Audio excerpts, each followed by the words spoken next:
different build, but still will do good work versus these structures. That's another way that Thundertalk can potentially look for this one. Otherwise, it's just picks. It's just finding that pick onto a champion. But as we've been highlighting since the very beginning of this game, it's the map rotation speed out of Weibo that makes it so hard to find a pick. Anytime you think you've got one, Breathe and Zhao who appear out of nowhere and bring the support needed to keep those Weibo members alive. So maybe targeting one of those two could be the move. You know, you can't have two globals coming at you if one of the champions with the global is the one being targeted. So keeping an eye on what Hoya does specifically in these side lanes is he's been kind of left on an island and allowing the rest of Thundertalk to operate as 4 on the opposite side of the map. Right now that is around the Baron, which has just spawned.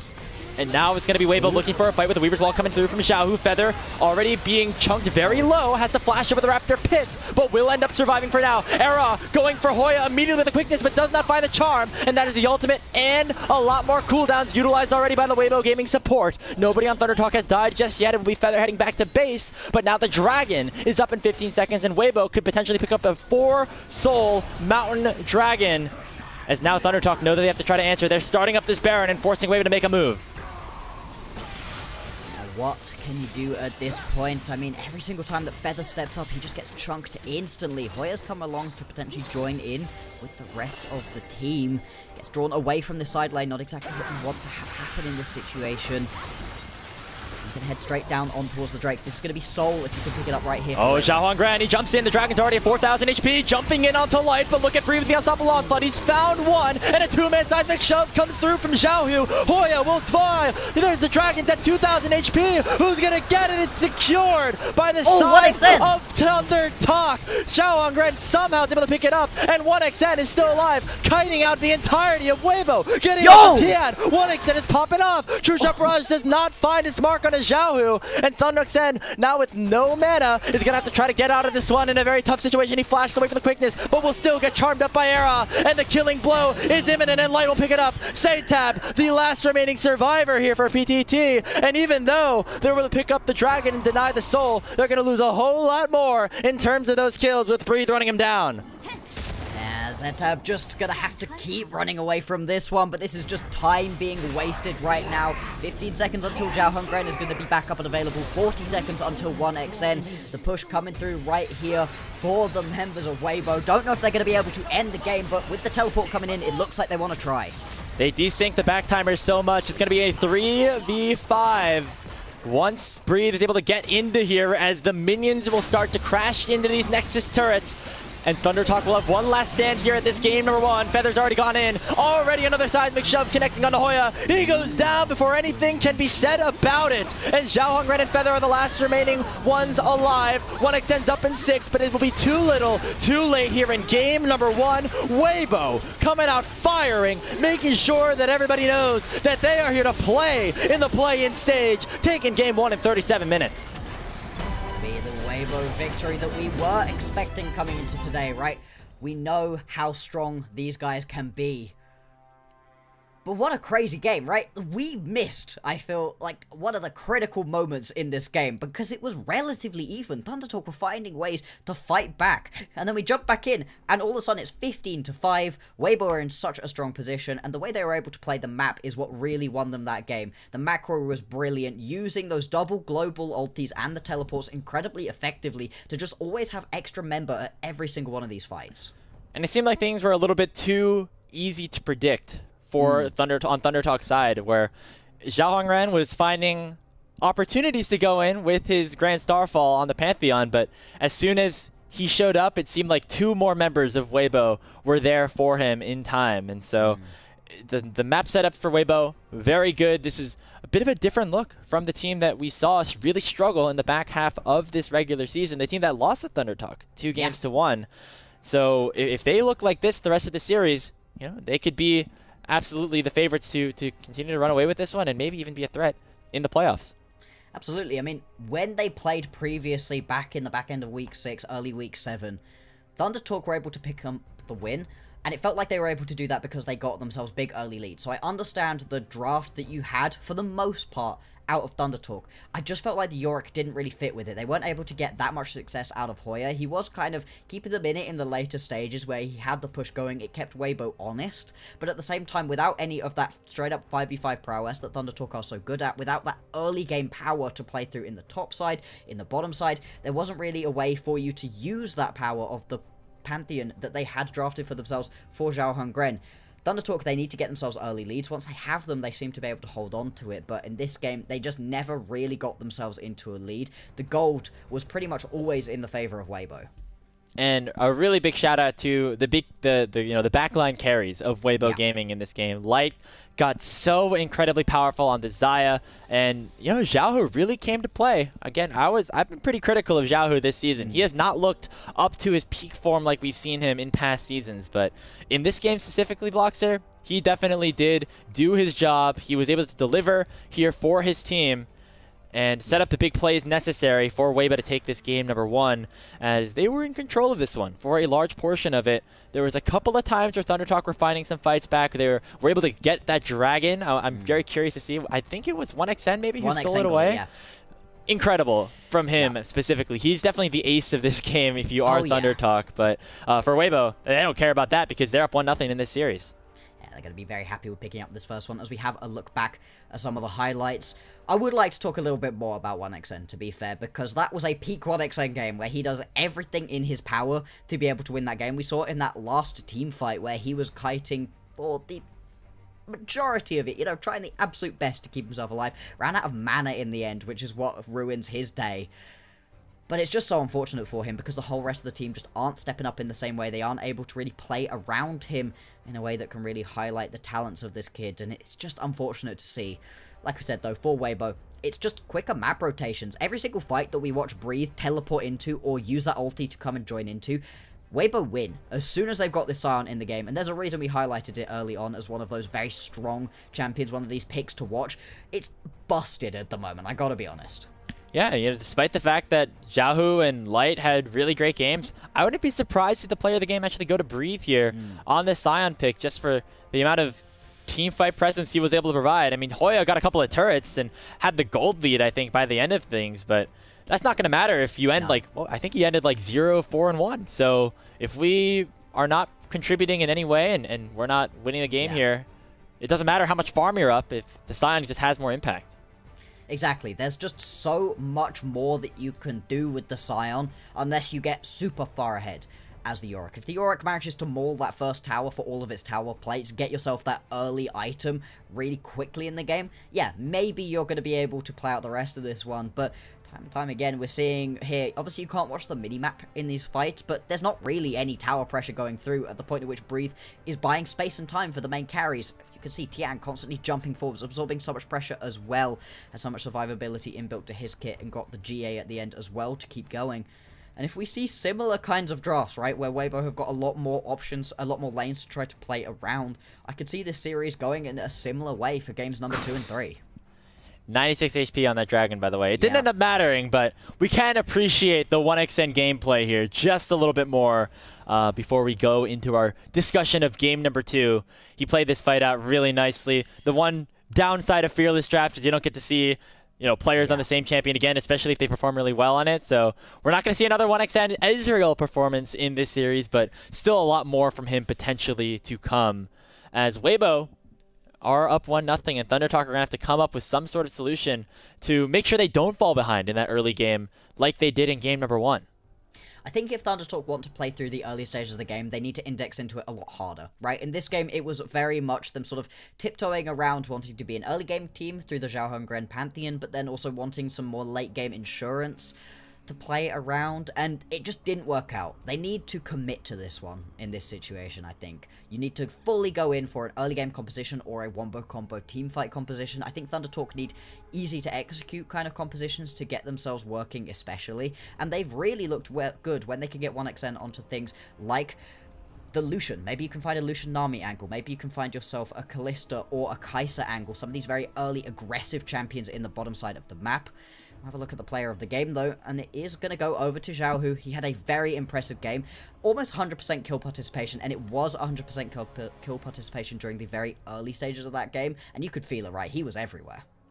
Hey, shout out to Xiaohu. Again, we were critical of him for large parts of the back half of this regular season, but he's pretty quietly been racking up those MVP votes as well, towards the top of the leaderboard in terms of the count compared to his peers here in the LPL for split number 2. So congratulations to Weibo for clutching out that victory and going up 1-0 in this best of 5. We're going to see if Thunder Talk can bounce back, but before we head to a short break, we want to say that we are extremely grateful to our Coffees and YouTube subscribers who help level up the show. A lot of the initial payments go into upgrading the broadcast, but a huge bulk of it pays on-air talent and content creators. So you can subscribe to our Coffee, which is linked in the chat, to unlock perks like early access to content and the ability to ask interview questions in our unique on-site interviews.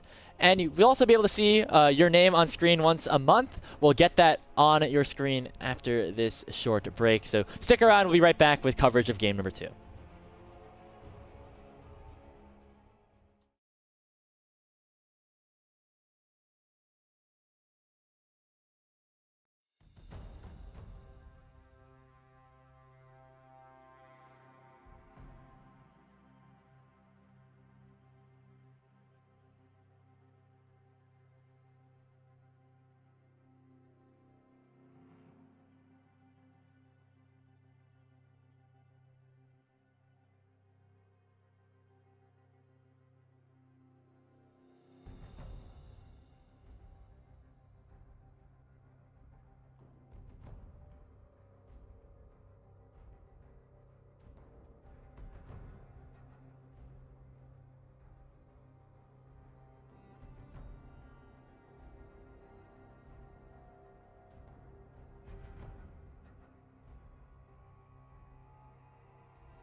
Welcome back, everybody, to LPL English. We have game number 2 about to begin in our final play-in series of Split 2 of 2025. Weibo Gaming taking game number 1 over Thunder Talk.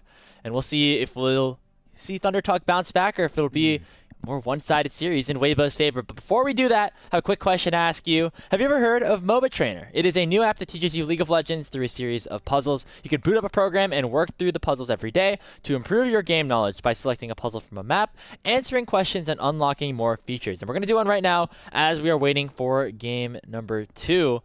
Do we have a random puzzle generator? Okay, let's do this. We're going to do some early laning phase mechanics here on Caitlyn, played by Hansama. Alrighty, let's see it. Let's see it. This one is apparently going to be easy, so of course we're going to completely int this one and go 0 for 3. That's how me and Slayer seem to do it. I think me and you have a slightly better record when it comes to this. Yeah, I'm very hit or miss when it comes to these MOBA trainer ones, but you know, we do get high elo VODs, so we're watching Hansama play, and we just chunked out that Nautilus to half HP. So I feel like with our double range composition here, blocks are in the 2v2, we probably want to zone them off, but I don't know. What do you think? I'm happy with zone them off. I think zone them off, contest the wave. Both are going to be good. Play passive definitely going to be wrong. Let's go zone them off. Don't want to step too far against a North. That is, you know what? That is fair. Just contest the wave? Yeah, Contesting the wave is probably fine. If we step too far up, we could get hooked. Nautilus has a potion running, so I'll take it. That makes sense. I will say I feel like this is kind of zoning them off a little bit, what Hansama is doing, so you know, I'm not 100% sure. We do get hooked here. Our Lulu gets hooked here. And already there's Ignite on to her. I'd say back off here. You know, you've just been ignited.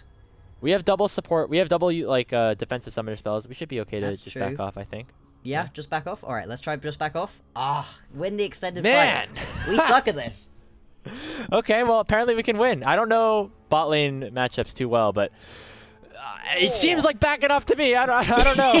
So Hansama was able to get up the kill onto Nuke, who's playing 80 carry, I guess. And now it looks like we get a double kill, which is nice. Okay, I did not see where our Zac was. Actually, no. There's a blue buff gone on the top side, which means our Zac is top lane. You know, our enemy jungle is top lane. That means that there's no chance we could push this wave out. Yeah. All right. We're going to crash the wave. Let's go 0 for 3. We got one! Okay, you know what? That was probably the easiest question, so I will take it regardless. Yeah. Hansama, with our help, or maybe in spite of our help, was able to get 2 kills here in the first 2 minutes of the game. So if you enjoyed that, you can subscribe for 20% off and unlimited puzzles by using our code LPL20. Proceeds will benefit the MOBA Trainer designing team as well as the LPL English unofficial broadcast. You start leveling up your game today with the help of MOBA Trainer. As we're taking a look at some of the other features that we do have here, opening up that map, getting more, you know, puzzles to do. It's a really nice way to up your gameplay experience. Indeed, it's good fun as well. As much as we seem to suck at it, you know, it has been popping up in my brain a little bit recently. You know, I crashed a wave I shouldn't have, and I died for it. And I saw the red pop-up of bad decision in my mind, so it really has been getting into my brain recently. It's good fun, but we are going to jump back in to this matchup between Weibo and Thunder Talk. And oh boy, Thunder Talk, they need to go back to the drawing board pretty hard after that one. And a player that I want to see have some more impact here is Satab, Bloxer. We highlighted him in your package during the pre-show, and on the Ahri, where it felt like he had some opportunities to do really well in the fights, he felt almost invisible at times. So want to see him in a situation where he's able to do more, and that has not always been the case. However, Thunder Talk have gone over to the blue side, and I'm curious to see if Weibo are going to continue to hold that Yone ban. It's something that Satab has been very, very comfortable on this season. Yeah, if they can pull something out a little bit more aggressive, that's where Satab really just likes to shine. Yes, he's been looking okay on things like the Ahri and the Rise, but I think his best looks really have been when he can get these slightly more melee, slightly more aggressive pickups. If he can grab something like the Yone, something like the Yasuo even, maybe, where you can get in your opponent's face a little bit, make Xiaohu uncomfortable, that could be a potential way for Thunder Talk to try to play this one out. So far, the ban's going to be incredibly similar, nothing too different at the very beginning of this one. We'll see if we're going to have any changes at this point, though, because you do have some of those priority top laners taken off of the board now. With the Yorick and with the Sion, you can potentially take a few more of these top lane options away. I'm curious to see like what the tier list starts to look like for the top lane. And I feel like Yorick and Sion have been two of our more played champions, especially recently. But now with the Gwen off the board, we're looking at things like potentially an Mbessa, Renekton's, Jace's, which were really popular at the start of the season, but less strong a little bit later on. We get a Seitab ban away here for Rise, as now it does leave that Yone open, so we'll see if they want to lock this in early, knowing that maybe Xiaohu has a response for it. Yeah, that's going to be the Nico as well, left available. Thundertalk banned that one out last time, and that's an incredibly strong pickup. If you can grab yourself very early on something like the Kalista Nico, that could be incredibly powerful too.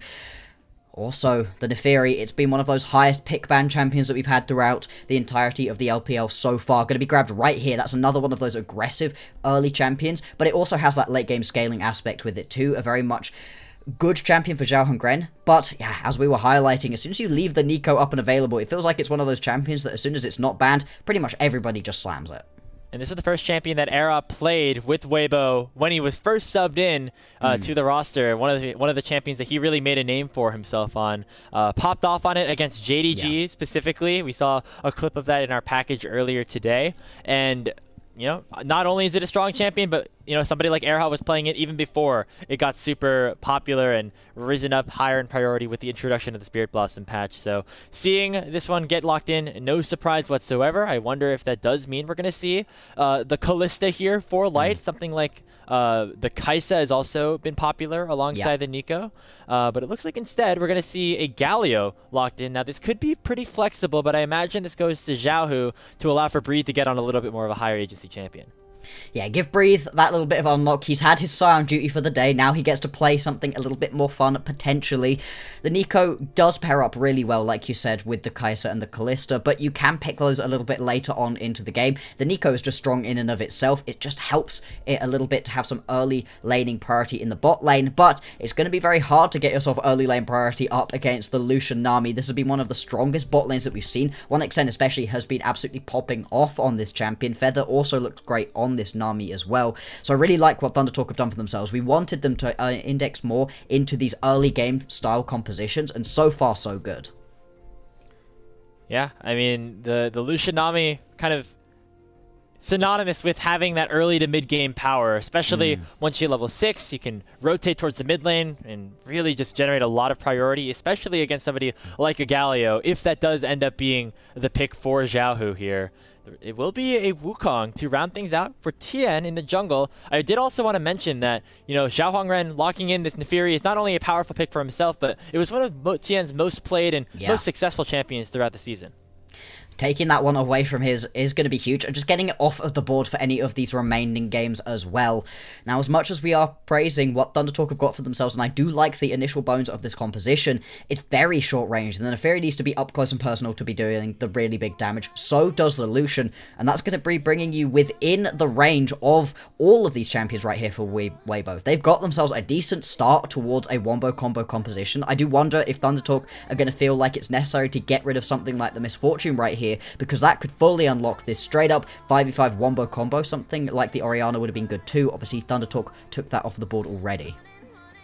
Yeah, I mean, those mages for Xiaohu have been so crucial, especially now that some of those AP items got buffed here on this new patch 1510.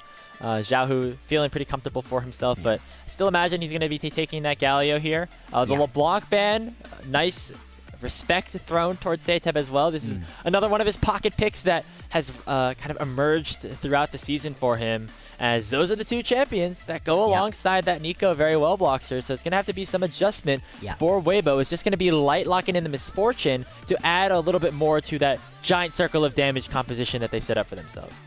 You either want to get yourself the better pairing alongside the Nico that can go all in alongside these champions, or you want to set up that wombo combo, and Weibo, they've gone towards the wombo combo. Now, it's always risky whenever you pick up this kind of composition, because if you don't hit it for Light, if you don't buy him enough space to just find that big ulti, the Misfortune can feel pretty useless in these late game team fights. Same thing, though, for the Lucian Army. You really need to get yourself ahead with that one. It is going to be the Renekton locked in, and now a hover on towards the Sylas. I would love a Sylas right here. It has a perfectly fine matchup into the Galio, and there's a ton of great ultis to steal away. There's a couple different options available to Seitab too as well, though. We have been saying, though, that we like him on these melee aggressive pickups.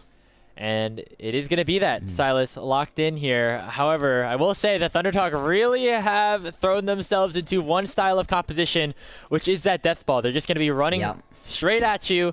Melee range for most of them, and kind of half melee range when you even think of somebody like 1xN on the Lucian.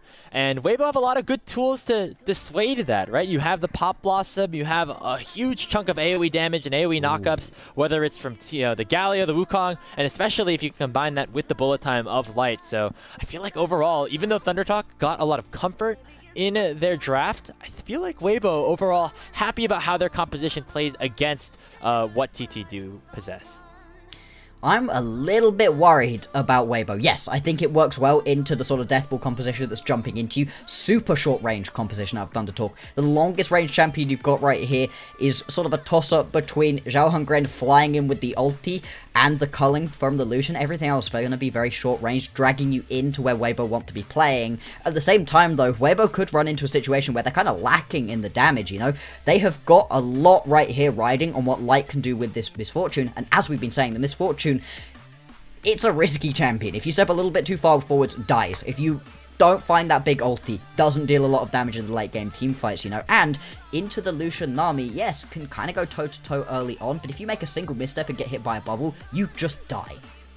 That is true, and it will be up to ThunderTalk to make those plays, though, which is the thing that, maybe they haven't been as good at doing. Remember that Weibo overall have the higher tiered players, the more experienced players, and it seems like we saw that break out a little bit in that first game specifically. And now looking to try to add to that commanding lead by getting a win in game number 2 over ThunderTalk. However, it's our last series of the play-in stage.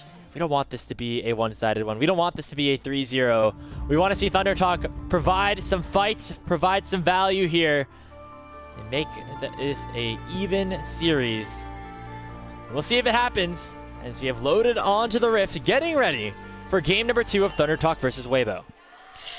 Indeed, indeed. Let's see what can happen with this one. Really interesting compositions. I absolutely love what we've got from both of these squads, I gotta be honest. Especially ThunderTalk. This is the kind of very aggressive matchup that we want to see from them. And they've got a couple different lanes that they can potentially play around. This bot lane, very much going to be a focus as well. The Nico, one of the strongest supports in the game at the moment, but the Lucian Nami has been on a meteoric rise recently. And if you can give it a bit of a lead, it can take over the entire game.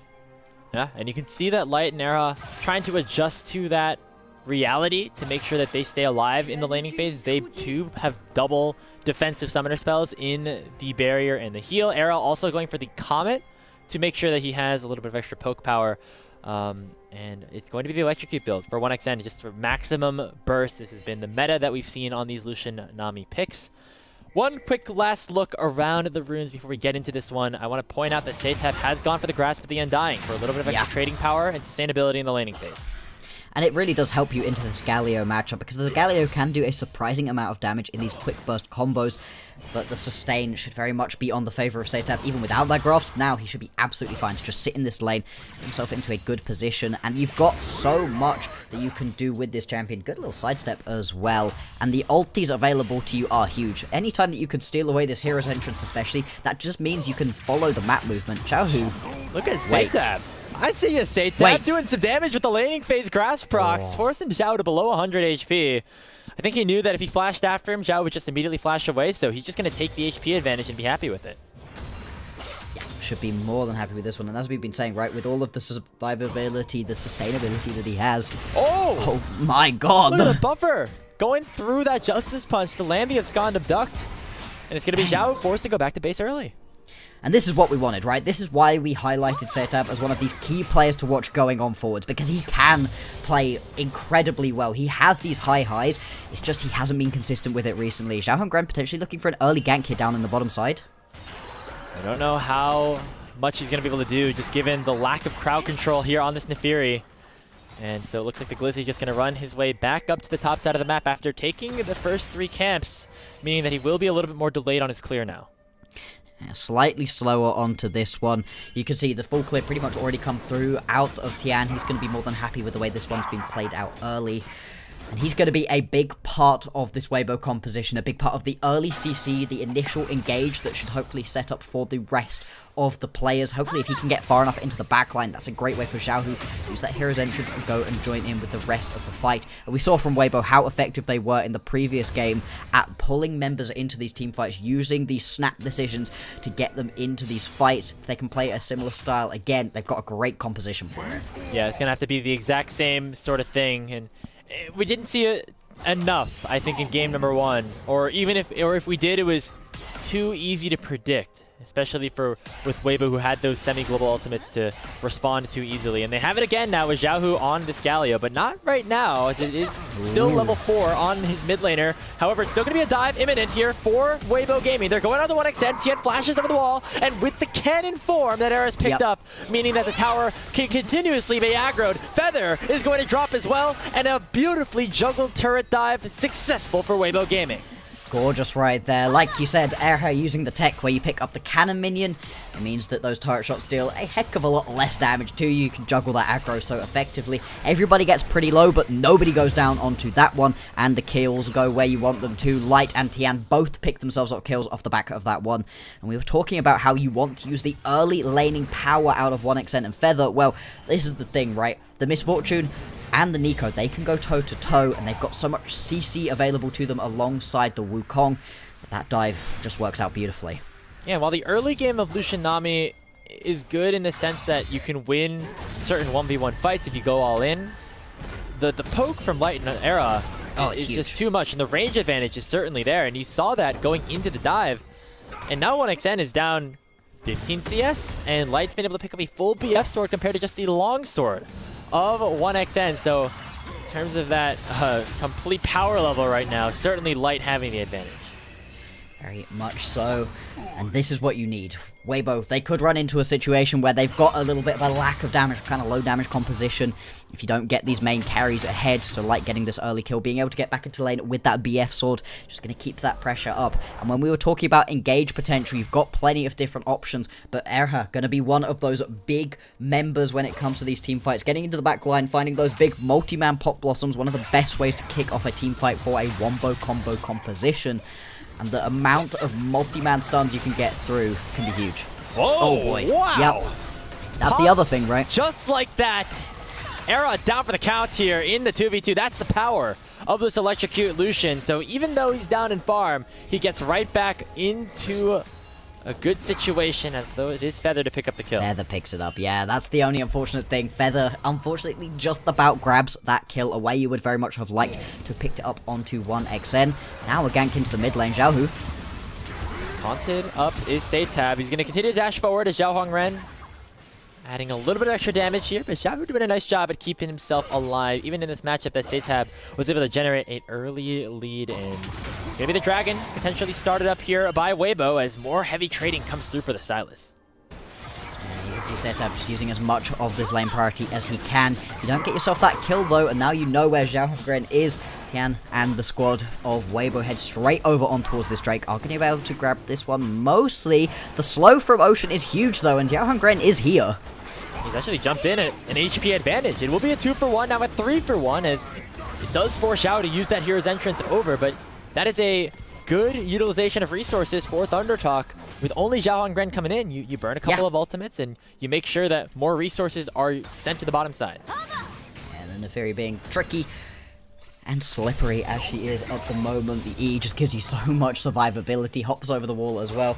Like I said, exactly what you want to be doing with this Neferi. Be as annoying as possible, blow some of these big key ultis away. Now Xiaohu is going to have that one available when these grubs spawn in 40 seconds time. That could give you another potential lane to try play around. That being said, Weibo, they've immediately brought their bot lane up towards the top side of the map to have that little bit of a numbers advantage towards top side. That does leave 1xN and Feather alone with this bottom lane tower. Breed doesn't have the teleports to come join this fight, so they are going to have themselves at least a plate into the back pocket. That is something that you love to see for 1xN. That is true, however, if Weibo can get a nice play on Hoya here, it would be very much worth it, especially with those grubs spawning in about 15 seconds time. And as we see that, it's actually not even going to be 1xN picking up a plate. Instead, he just crashes the wave and wants to make sure he's able to join the rest of his team, potentially be around a fight for these grubs that have just come up and are now available for the taking. I'm surprised. I mean, you'd only have been a little bit later to this fight. You're already a little bit late to these grubs without grabbing that turret plate. Still, it isn't going to be started up by either. Now, Xiaohongren going to start this one. Tian hovering in the area too. Xiao, doesn't have the ulti. But there's a really good angle for a tidal wave if he wants to use it here as the grubs continue to tick lower. The first one secured by Tian. Now Hoya coming in. The big tidal wave does knock up 2 and Era's at 300 HP. Still have 2 grubs up. Hoya flashing in, trying to find the stun, but he's not going to find enough. Cyclone comes through, and the kill will go over to Light at second of the game, as it'll be another grub picked up by the side of Weibo Gaming. Oh, that's so unfortunate. Thundertalk, they think they found the angle, but Hoya jumps into the backline and finds absolutely nothing. No stun comes through. That's his flash, now blown as well. Did he stun the grub? Too. He might have done. He certainly didn't stun any of the primary targets, that's for sure. We'll have a look on the replay. See, like, where that damage was going to come in with the Empower W with the Dominus up, and it just never came in. Yeah. So I want to make sure we're correct on that, but that was tough. God, if he did hit the grub, that would be incredibly rough. We'll have a look back at this one, because the early play, you managed to steal away that initial one as Xiaohongren jump in, and Erha takes a lot of damage. Good tidal wave, as you called out as well. Now Hoya, stacked, jumps. Oh, I mean, he hit Tian, but not enough damage, I guess. Tian doesn't care. Tian and Xiaohu are not the primary targets there. You need to be hitting onto Light if you want that play to work out, and he just isn't in that situation. One fight here for Weibo. And this is the Weibo that we were really hoping to see, right? The Weibo that can go toe-to-toe. Now they're going to look for a play onto Setab. He's got Flash. And Tian steals him. Has the Cyclone stolen away from him, I should say. So, gonna provide a little bit of extra utility. Xiaohu still gonna land that knock to the Justice Punch, and Tian dashes forward and picks up a kill with a crushing blow. There we go, Weibo. They are in control of this map once again. And in the previous matchup that we've seen between Weibo and Thundertalk, they were able to get themselves the early advantages and carry those through into wins on the series. They said this time around, Weibo, they have cleaned up their early game. They've got 2 kills now onto Light, 2 kills onto Tian. These mainstay carries right here for Weibo are popping off, and they've got all the support in the world with this composition as well. Very happy with the way that Weibo have been able to play this one. For Thundertalk, they got themselves this sort of death ball composition, very aggressive, all-in potential is there, but they just haven't been able to make it work so far in the early game. Yeah, again, finding themselves down, albeit only about 1,000 gold or so, but especially when you take a look across the map, the crucial members for Thundertalk are the ones that are behind right now, Blockster. It's, you know, Xiaohongren on this Nefiri, who's fallen behind, and Tian, who now has a full Trinity Force, and 1xN has not had himself a good go of things as well. And Tian continuing to make his impact known across the map as he's looking for a play onto Hoya, who pops the Dominus, but is just not going to be tanky enough to survive the might of the top side of Weibo. 100% kill participation right here from Tian. He's having a heater at the moment all across the map, making his presence known. Now, without anybody to respond to this top lane play, I mean, that's going to be really rough going on. And again, another play. Setab jumping a little bit too far forward, potentially. Erha and Xiaohu doing a lot of damage. They don't have enough between them to be able to pick up the kill, but it is going to stop this push from Setab from coming through. It just feels like right now the map is completely controlled by Weibo Gaming. Yeah. As it is speaking even more than the 2,000 gold lead that they do possess. Setab, again, was able to survive a little bit, and now it looks like Thundertalk are going to try to make a play on the top side. Breathe does not have an ultimate. He lands the Antofo Strikes, though, onto 2, and sends them all the way back, and now it's going to be forced the flash out of Xiaohongren. Eventually, the damage will be enough to take up the kill on the Cassandra, but he bought up so much time, and it should mean a free dragon picked up for Weibo in response.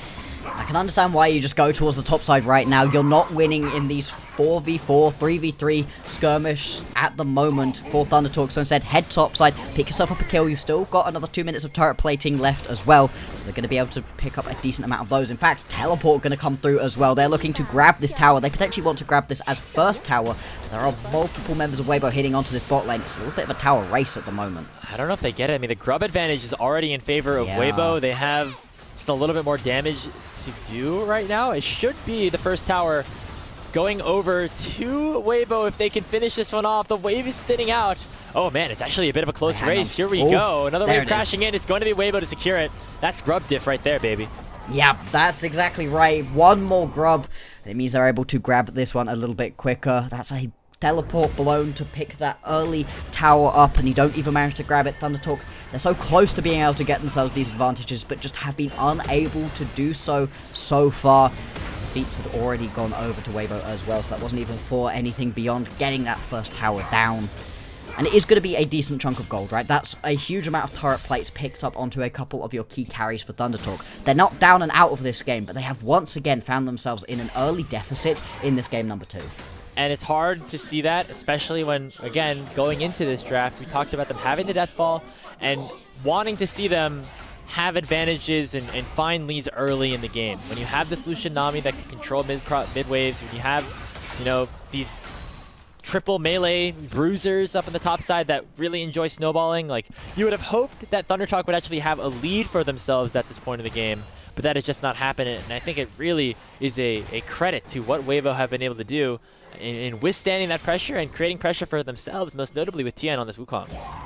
And now with these first items coming through at this point, right, that Trinity Forced up Tien is going to be very, very strong into the backline. It's a short-range composition out of Weibo, but so far they've been making it work to great effect. At the same time, though, anytime there's a Neferi and a Lucian Nami on my screen, I do think there's a way for ThunderTalk to get themselves back into this game. If they can find a perfect fight where the Neferi's in the backline, same with Setab and Hoya, and then 1xN able to get a big culling off. The culling does so much damage at the moment. It's the big thing that was buffed that has brought him into the just strongest position. It's really good early on, and then it's really good again once you can get yourself that level 16. You've got a couple options to play around, but yeah, you're not there yet. ThunderTalk still in some trouble, most notably again here for Setab. He uses the all-out to try to get over the wall, but he just does not have enough distance. As Tien once again coming in for a big play, now on a killing spree with 100% kill participation. Yeah. He is all over the map right now. He is everything the Weibo want to be playing around, stepping up in a great way. He was brilliant for them during the Split 2 placements, was pretty good during the beginning of the Split as well. Things have fallen off for him a little bit, but it's great to see him returning to form. Had a pretty good performance in game number 1. He's looking great here on the Wukong in this second. And we do have the Herald up and available. Zhao Hongren has started it up, but isn't able to take it down anywhere near far enough. And Weibo, they bring in the cavalry. Yeah, they've already chunked out 1xN to relatively low HP margins. He's about 3/4 HP now, as the Rift Herald's now at 4,000 HP. Hoya has come in, looking to try to join the fight, but Weibo are still so much stronger. But it is going to be Zhao Hongren to lock up the Herald, but not the Eye just yet, as it's a big heal coming through from Hoya. They send the Era over the wall with the Blast Cone. Pop Blossom going to come in, only locking down one, but Hoya is going to be the target. Weibo trying to chase him down underneath the tier 1 turret. They go. But now the question is, can ThunderTalk get the Eye? I don't think they will, unless they want to sacrifice his life for it. And it's not a worthy price, at least for the moment.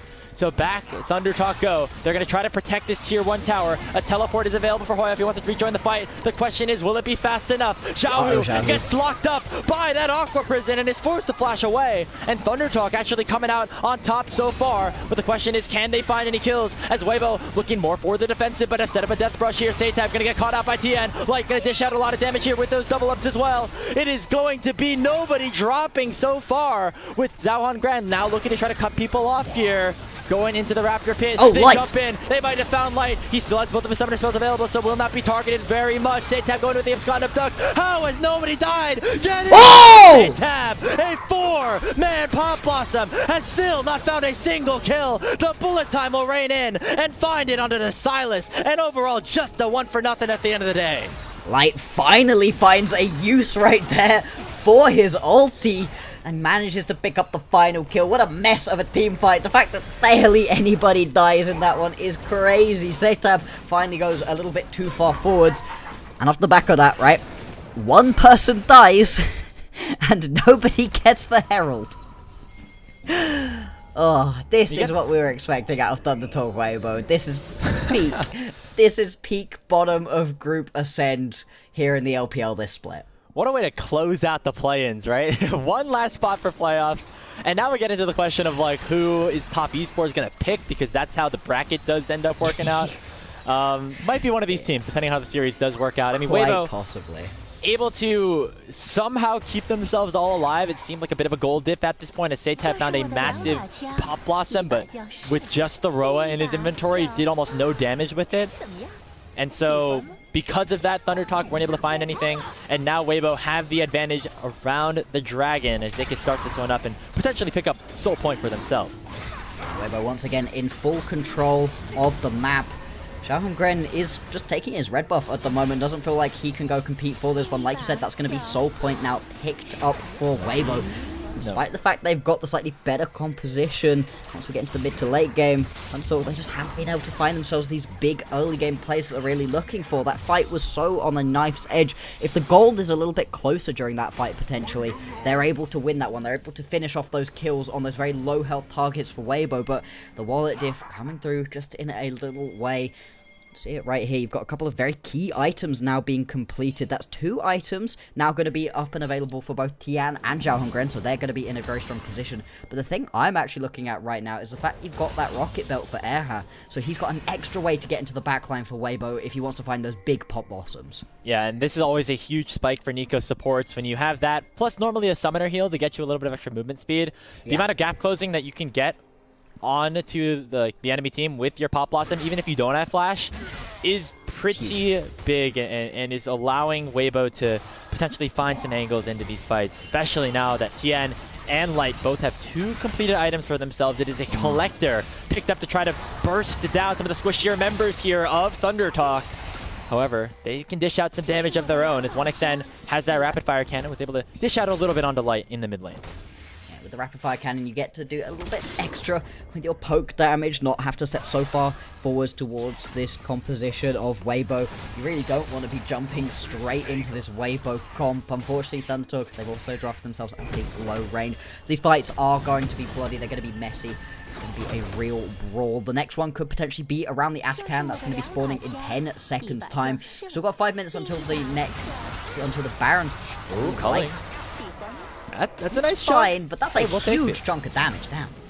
Yeah. You know, Light's now at half HP. That could be a potential angle. However, as I say that, immediately the double up just destroys 1xN's health bar and now puts Light back in a decent position here in this one. Seitab steals away the hero's entrance if he wants to try to utilize that semi-global ultimate of his own, as Xiaohongren is going to dash over the wall and make sure he doesn't go down. There's really nothing to fight for on the map at this point, so I'm surprised to see both teams kind of A-ramming here. But, you know, yeah, I guess we're going to see a fight, we're going to see a fight. Yeah, if you want to just kill your opponents, get yourself mid lane push, then go towards Atakan, that might work. Oh. See, a lot of skill shots missing at the moment, though. Otherwise, the engage might have already come through. And Xiaohongren flashed away. Oh, that's an Aqua Prison onto Erha. And that means 1xN able to shut him down. There's a stolen away Galio ultimate as well. The bullet time going to do some work, though. And pick up the first kill onto Hoya. And Xiaohongren's the next to follow. Xiaohu picks up a 2-man taunt. Feathers locked up. Gonna maybe be taken down, but 1xN still doing his best. The Intofo strikes fine 1xN, but it's not enough damage to take him down. Weibo still go 2 for 1 though, and will gain priority in the mid lane, and Tian dashes in and picks up a kill onto the Lucian. There we go, that's the fight that Weibo were looking for. They've cracked this one open, going to be able to pick up that mid lane tier 1. The mid lane tier 2 is soon to follow, and it's only one lone Nami available on the map right now. They could turn around, go pick themselves up the Atakan if they want it as Weibo. They might even just head back to base, spend that gold, and look for another team fight. These 5v5s are going to be so strong for this wombo combo composition out of Weibo. And it looked good to start things off. I mean, nicely done by Feather to find that Aqua Prison. But then it was just a little bit too much that was forced in by Thunder Talk, and Weibo still are the stronger team at the end of the day. They've got the item advantage at this point, and it's also just Xiaohongren goes way too deep, and the front line of Breathe and Zhao, who survives for so long, they're able to just keep themselves healthy for the majority of this fight, buying enough time for Tian to go in, grab the kill onto 1xN, and the second that you've lost that Lucian, there's absolutely no wave clear left available. We're going to jump out of this one, though, straight into another fight. Otacon has been started by Thunder Talk. They're feeling a little desperate at this point, trying to utilize the Death Ball before they get outscaled, but it might have already happened here. Tien going over the wall with the Blast Cone, has a really nice flank angle, and already Breathe locking down Seitab and forcing him into a bit of a predicament. However, now it's going to be the Xante focused out and taken down. This is shutdown going the way of Xiaohongren. So it's a 5v4 over onto the map, as the Otacon still has not been unreset. And it's at 6,000 HP. Tien can still jump in to try to pick up a steal. Light still has the bullet time. It has just come off of cooldown. Seitab has one of his own as he's stolen away with the hijack. Health bar still on Weibo's side. Seitab is going to jump in. Go in with a Pop Blossom. Lockdown 3, but the damage is still not nearly enough. Light will survive. And then will be Tien trying to lock this down. Otacon belongs to Weibo. Game 2 in the hands of Weibo as well, as they'll try to pick up another kill on a Feather, and there'll be sushi on the menu for Weibo Gaming. They're going to be able to pick themselves up the ace right there. Only Breathe ends up dying, and that's another huge Pop Blossom out of Feather that just doesn't have the follow-up from the remaining members of Thunder Talk. He gets left out to dry in that one, and Weibo, they are in complete control of this game, of this series. They want to get into the playoffs. They want to go face up against one of the better teams that we've got out of Group Ascend. They want another shot at the title right now, at an international, potentially, straight back onto the map for them, and they're going to be picking themselves up the Soul as well. Have a look back at this fight, and Breathe gets chunked down right at the very beginning of this one. It's a full culling to the face that picks up this kill, I think? Yeah, full culling to the face, and there's very little that you can do at this point, but watch this, right? If I'm Feather... sorry, not Feather. If I'm... Zetab, I'm fuming about this one, right? All the way into the back line, massive Pop Blossom, and it just doesn't matter. There's no follow-up. Zhao Hongren never gets in. Feather isn't able to support either. It's really only 1xN who goes in with everybody else, and unfortunately a lone Lucian into the backline doesn't often go well, and the team fight just completely falls apart from there. Speaking of Zhao Hongren, he just died in the picture-in-picture as well, so off of that replay, it's still Weibo with another advantage for themselves. They haven't even gotten to the point where Baron is up and available, but this game already looks out of hand, as that seemed to be the nail in the coffin here for Thunder Talk. As Weibo Gaming looking to put themselves in a 2-0 position in this best of 5. They want to make sure they do not miss the postseason. And it looks like they know that this is potentially already in their hands. Zetab, after seeing that Zhao used all of his crowd control, does teleport back to safety underneath his own base, but it's not going to be much of a help either way. That Baron's going to be started up on spawn, and it should belong to WBG. This is now such a rough position to be in, as Thunder Talk backs against the wall, could potentially be going down to match point on this series. This would end their entire split here. We'll put them down into Group Nirvana next time around as well, which just sucks to have happen. Weibo, they're looking to make that happen right now. Air goes in. Pop Blossom lands on Hoya. That's all it's going to take, as the Renekton is once again down for the count. It's been a tough game for Hoya so far. He's 0-5-1 on the Crocodile, and with the 4v5, it'll be Weibo heading over to the Baron with not much Thunder Talk can do about it, unless it's just a bait. It was! On the Feather, they go with a Cyclone, and Tian's able to click it up nearly by himself. And that's another kill just for free, as Weibo are running away with this game. This is still Tian on 100% kill participation right here. He's been an absolute menace in this game on the Wukong. Everything runs through him when it comes to Weibo. And Zhao Hongren, he's attempting to get himself into this pit, wants to find a miracle steal, but he's going to be chased out of the pit. Erha will find onto him. And this Neferi isn't even strong enough to go and try to kill this support. Zhao, who is the backup needed as well. Zhao Hongren just going to walk away from this one, and it's going to be Baron secured right here for Weibo. This game is fully in their hands. Now with the Baron buff available, they're going to be looking to crack open the base, and most likely this second game. And this is what happens for Thunder Talk, right? You pick an early game composition, you don't win the early game.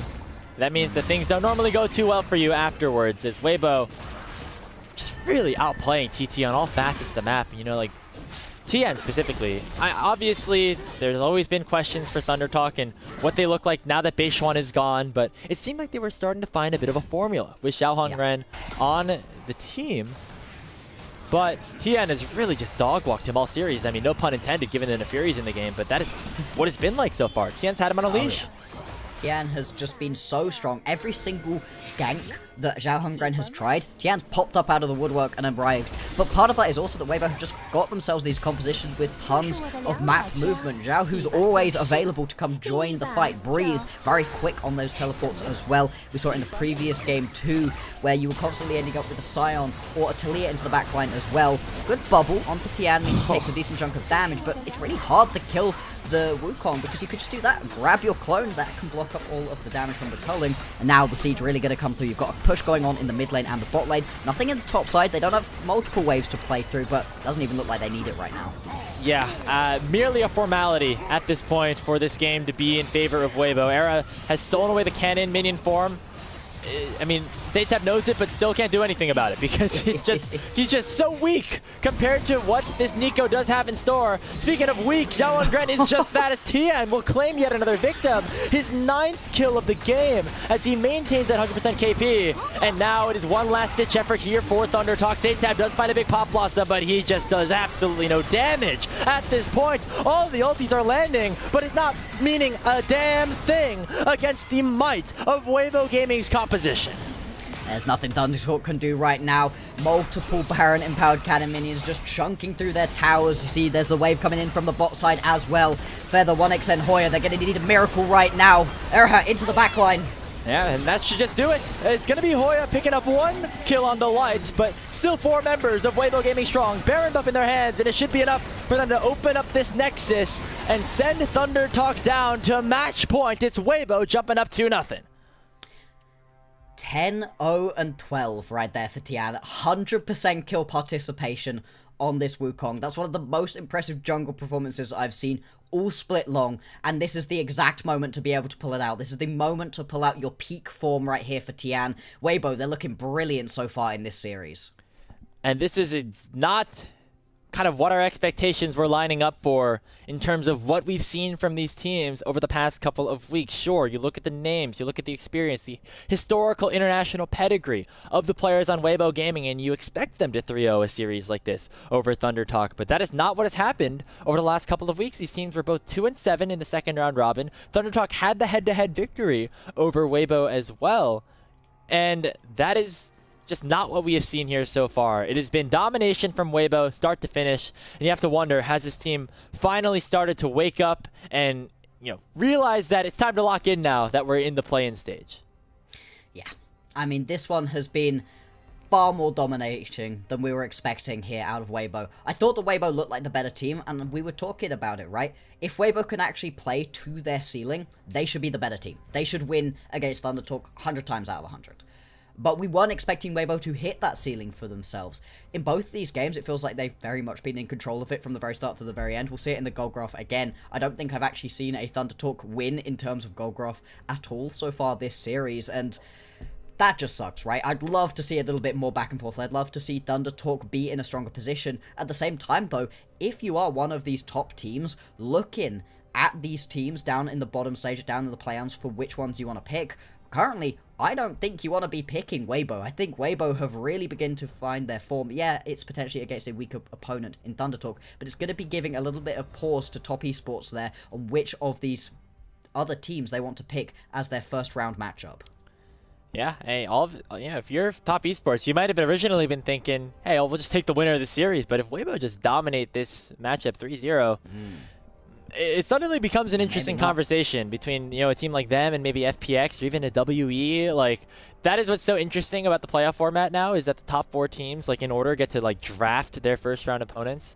And we'll see how quickly that comes into effect, if we're going to see that by the end of the show, or if it'll be kind of just a, like, going into the first round of playoffs to break down the playoff bracket. But definitely creates a wrinkle in things right now, as Weibo, if they play like this, if they are allowed to, you know, get leads for Tien, as he's had himself a great series so far, and have the carries of Light and Xiaohu come to play, I mean, we could be looking at a very dangerous team come the postseason.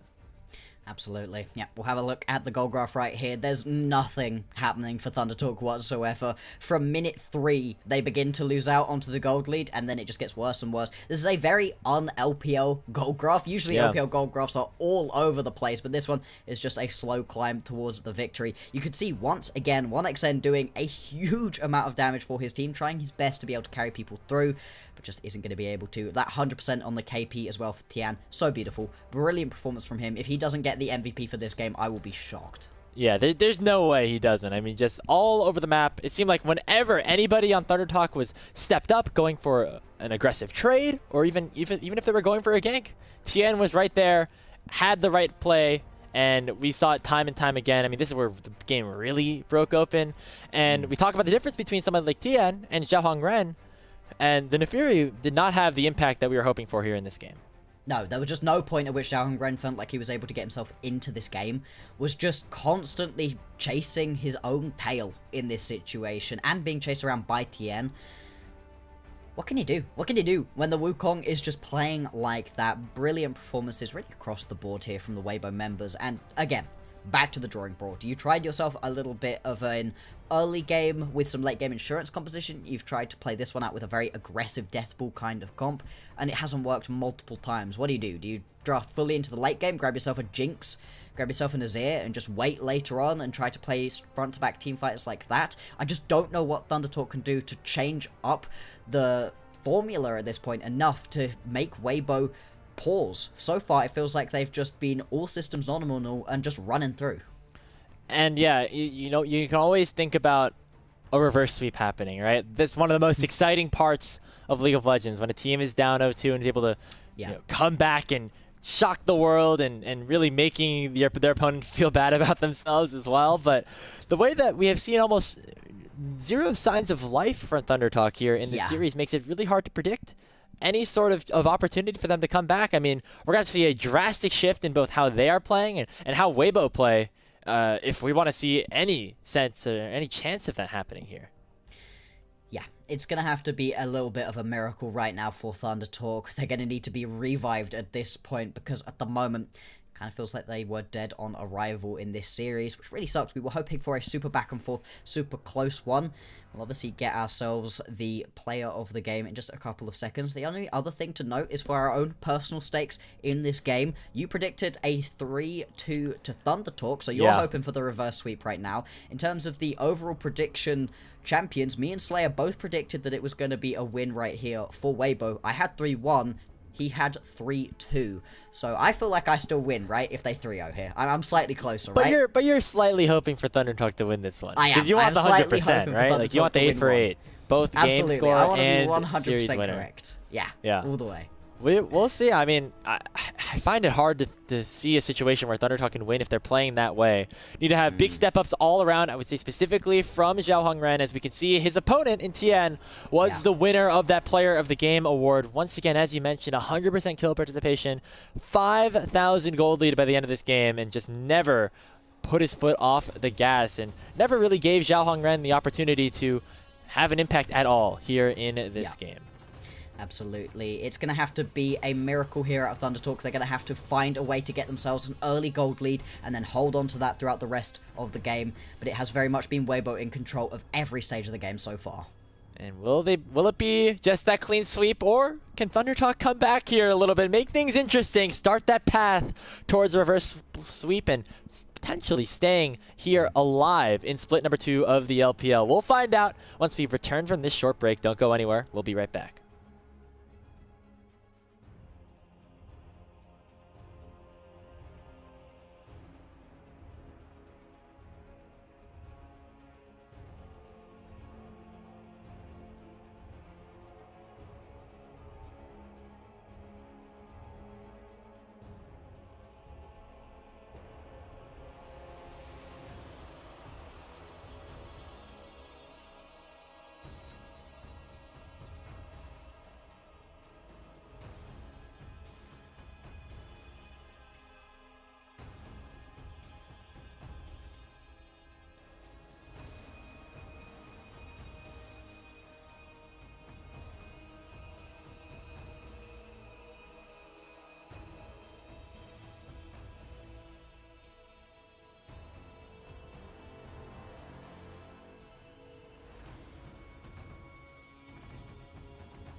Back here at the LPL English desk, Grapes and Blockster for game number 3 between Weibo Gaming and Thunder Talk in the final day of the 2025 Split 2 play-in stage.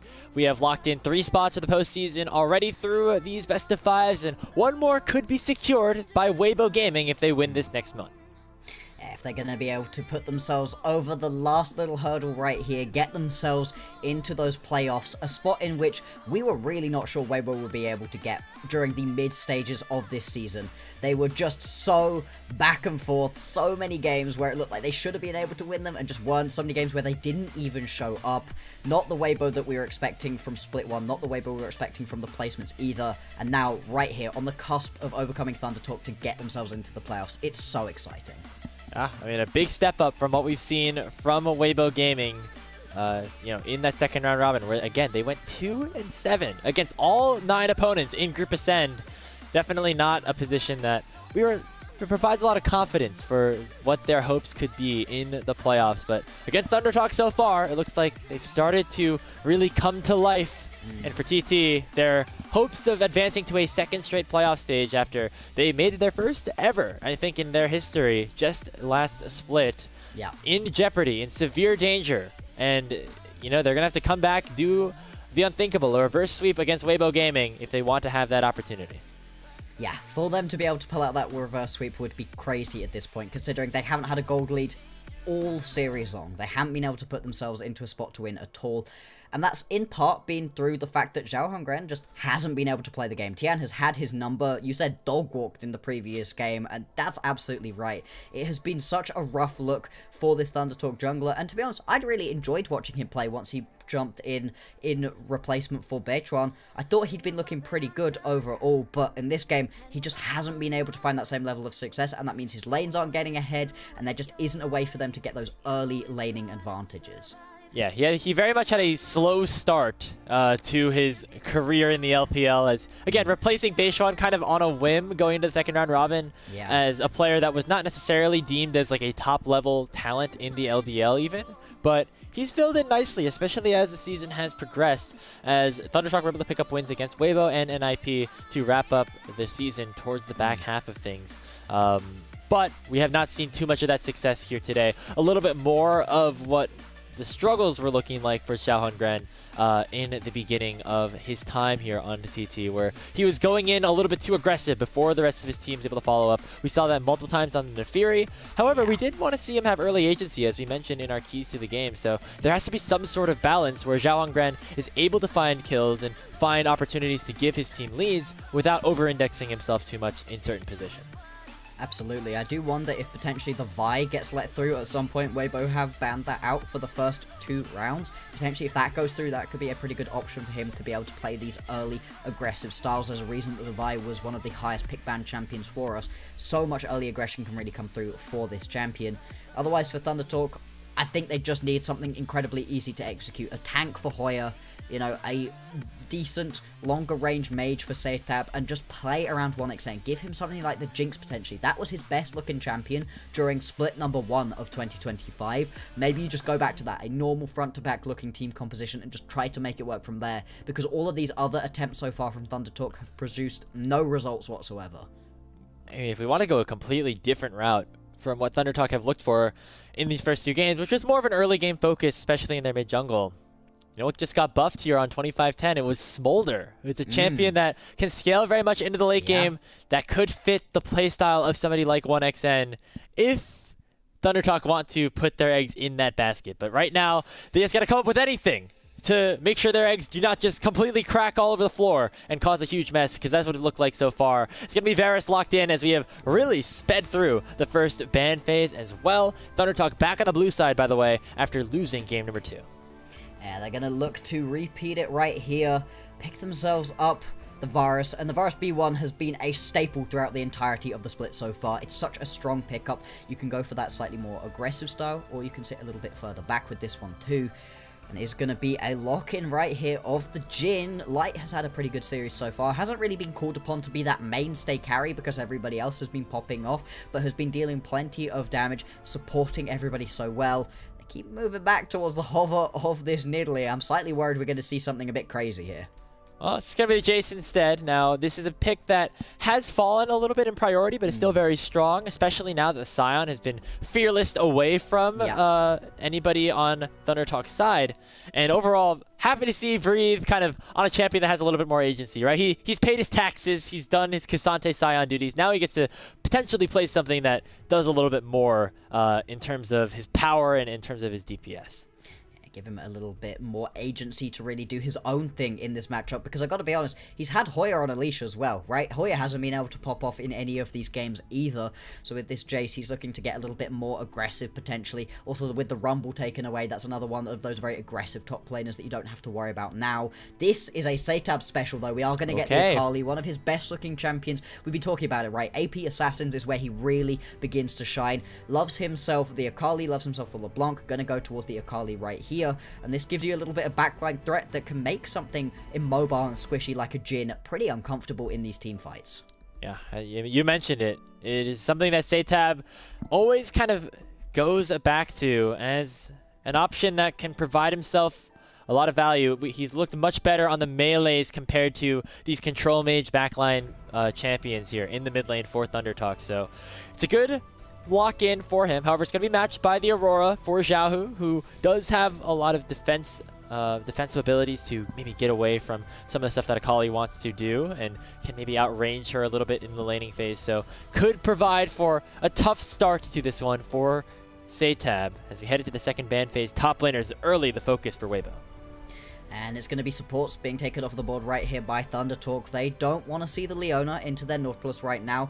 We've got a lot of these very high priority supports taken off of the board already. I think the Rel is going to be the only big engage support that is still available if you want to pick one up for yourselves right here as Weibo. That's now going to be taken off the board, so you're forced into something a little bit different here as Weibo. Do they want to grab themselves their support early on or their jungler? Leaving jungle till this late on into drafts is a bit surprising, you know. We usually see our junglers picked up way earlier on in these drafts. That is true, but Tian's going to get the last pick here on R5. That's not something we see too often here in the LPL, as I am surprised to see the Braum make its way all the way through the second ban phase, especially after the Leona and the Rel were both banned away, given that Feather is playing Nautilus, and this is a very good counter matchup in that support position. Can do a lot to block out the damage that even the Varus wants to do here with that Unbreakable. As now Thunder Talk are going to lock in a Gragas for Hoya most likely and see what Zhao Hongren wants to lock in here blindly here on the 5th pick, given that Tian still has not locked in a champion. Yeah, very rare that you go all the way down to these last 2 picks of the draft for both of these teams with these pickups hovering on towards that Skarner multiple times. It would give you that little bit of extra tankiness, a little bit of extra aggression. This would be a wholly different look. Okay, this is Zhao Hongren laying it down, right? This is the last game that you have of the split. You've got to pull out all the stops in this situation. Gonna go towards the Kindred, so we're going to be mark watching as we go later on into this game. And the response potentially going to be something very aggressive from Tian. He's got the pick of the litter right now. He's got all of his very aggressive supports that you can pick up, these aggressive junglers that you can pick up for yourselves, right? You've got plenty of damage through your lanes. All they really need is a little bit of extra engage, and it's going to be the Poppy locked in. I think it looks great, especially with the amount of dash that you've got available to Thunder Talk. This is not what I was expecting Thunder Talk to pull out here. They're really going in and making Zhao Hongren the focus of their team composition on this Kindred. I did a quick dig just as I saw this champ locked in. The last time he played it was in 2023 LDL Grand Finals up against Fun Plus Blaze when he was with this Thunder Talk B team. He did do very well on it, and I think he's had a bit of a history for himself on it. 8-5 overall on this champion, most notably playing it a lot in 2020 and 2021, probably when he was just coming out of solo queue. So this seems to be something he's got in his back pocket. Hey, this is the time to pull it out, right? This is the moment to pull out all the stops, find that champion that can really take you through it, and we've been quite critical of Zhao Hongren throughout this game. Well, now he's on the Kindred. He is putting his team on his back right now, and if you could get a couple of early stacks going, get this Kindred rolling, this champion can be so strong. That Lamb's Respite as well, going to be critical during these team fights. At the same time, though, I don't feel like this is a bad composition at all either out of Weibo. They've still got tons of different lanes to play through, a lot of poke as well between that Jhin and that top lane pickup here. That's a great point you bring up. The long range artillery that Weibo will be able to implement with the Jhin, the Aurora, and the Jace is going to provide a ton of value, especially against some of the squishier members on this ThunderTalk Gaming team, who now have their backs up against the wall. If they drop this game, not only are they eliminated for Split 2, but will be placed in Group Nirvana for Split number 3. They want to avoid that. They want to try to start their march towards the reverse sweep, but has to come here in this game number 3. We're onto the Rift here as Weibo tries to close out the series for the first time. Let's see, can they do it? You really should be able to pick this one up right here, you'd think, as Weibo. You've had complete and utter domination of the game so far. You get yourself a counter-pick Poppy into the jungle as well, and a composition overall, like we'd be saying, a lot of poke for them, plenty of teamfight prowess as well. But you enter a very aggressive composition right here out of ThunderTalk. They are looking to split these teamfights up, potentially physically, right, through Hoya, throwing a Gragas barrel into the back line, and then pick people off through Setab, through Zhao Hongren, and then use that Lamb's Respite to keep people alive as well. I like the composition out of ThunderTalk. It's aggressive, but this is the last stand. Might as well go out swinging if you're going to be, you know, in a position where you get swept. At least you tried all the different compositions, all the different styles, as this could be ThunderTalk's last game in split number 2 of the LPL. And again, we talk about the importance of being in Group Ascend for the entirety of Split 2. You think of teams like W and FPX, Bloxer, who had a ton of success despite not making the playoffs in Split 1 because of their ability to get 18 best of 3s. And now it's going to turn into, you know, 7 best of 5s against some of the best teams that we have here in the league. ThunderTalk could be losing out on that possibility if they drop this game or drop any game for the duration of this series. And I think, looking at these teams, right? Looking at the teams that we had, especially who went down to Group Nirvana, but were still able to get themselves into these matchups, EDG and LGD. EDG, not so sure. They had a pretty rough look during the placements, but LGD, we were surprised that they dropped down all the way into Group Nirvana, and then they just get smacked around. I don't know that that would have happened if they'd have had those 18 best of 3s to play, if they'd have been able to get all of that practice going. But they don't, and they have no chance up against these Group Ascent teams. It is critical, you're absolutely right. I mean, yeah, like, if you went into the start of Split 2 telling me that LGD were going to just not look that good against WA, I would have been very surprised, but it just is the difference of being here in Group Ascend versus Group Nirvana, as ThunderTalk have maybe not been able to take as much advantage of that situation. I think in a large part because Zhao Hongren was forced onto this roster about halfway through with Beishuan going over to Billy, but you know, now could get that opportunity to grow even more. We've seen flashes. Can we see even more? As now it is Light potentially going to be the target here as Zhao Hongren going in for a 3-camp invade. Sorry, a gank onto the bottom lane, forcing the flash out of Era. He's going to be able to get that flash out, exactly what you want. Now Tian is hunting, has that level 3 available to him. Zhao Hongren going to jump straight over the wall. He doesn't really have any camps down here, you know, he needs to bully his way out. Tian actually going to take a huge chunk of damage, does get the stun off into the wall. Although Zhao Hongren does a decent chunk back and should be able to just walk topside and keep on that clear for his camps.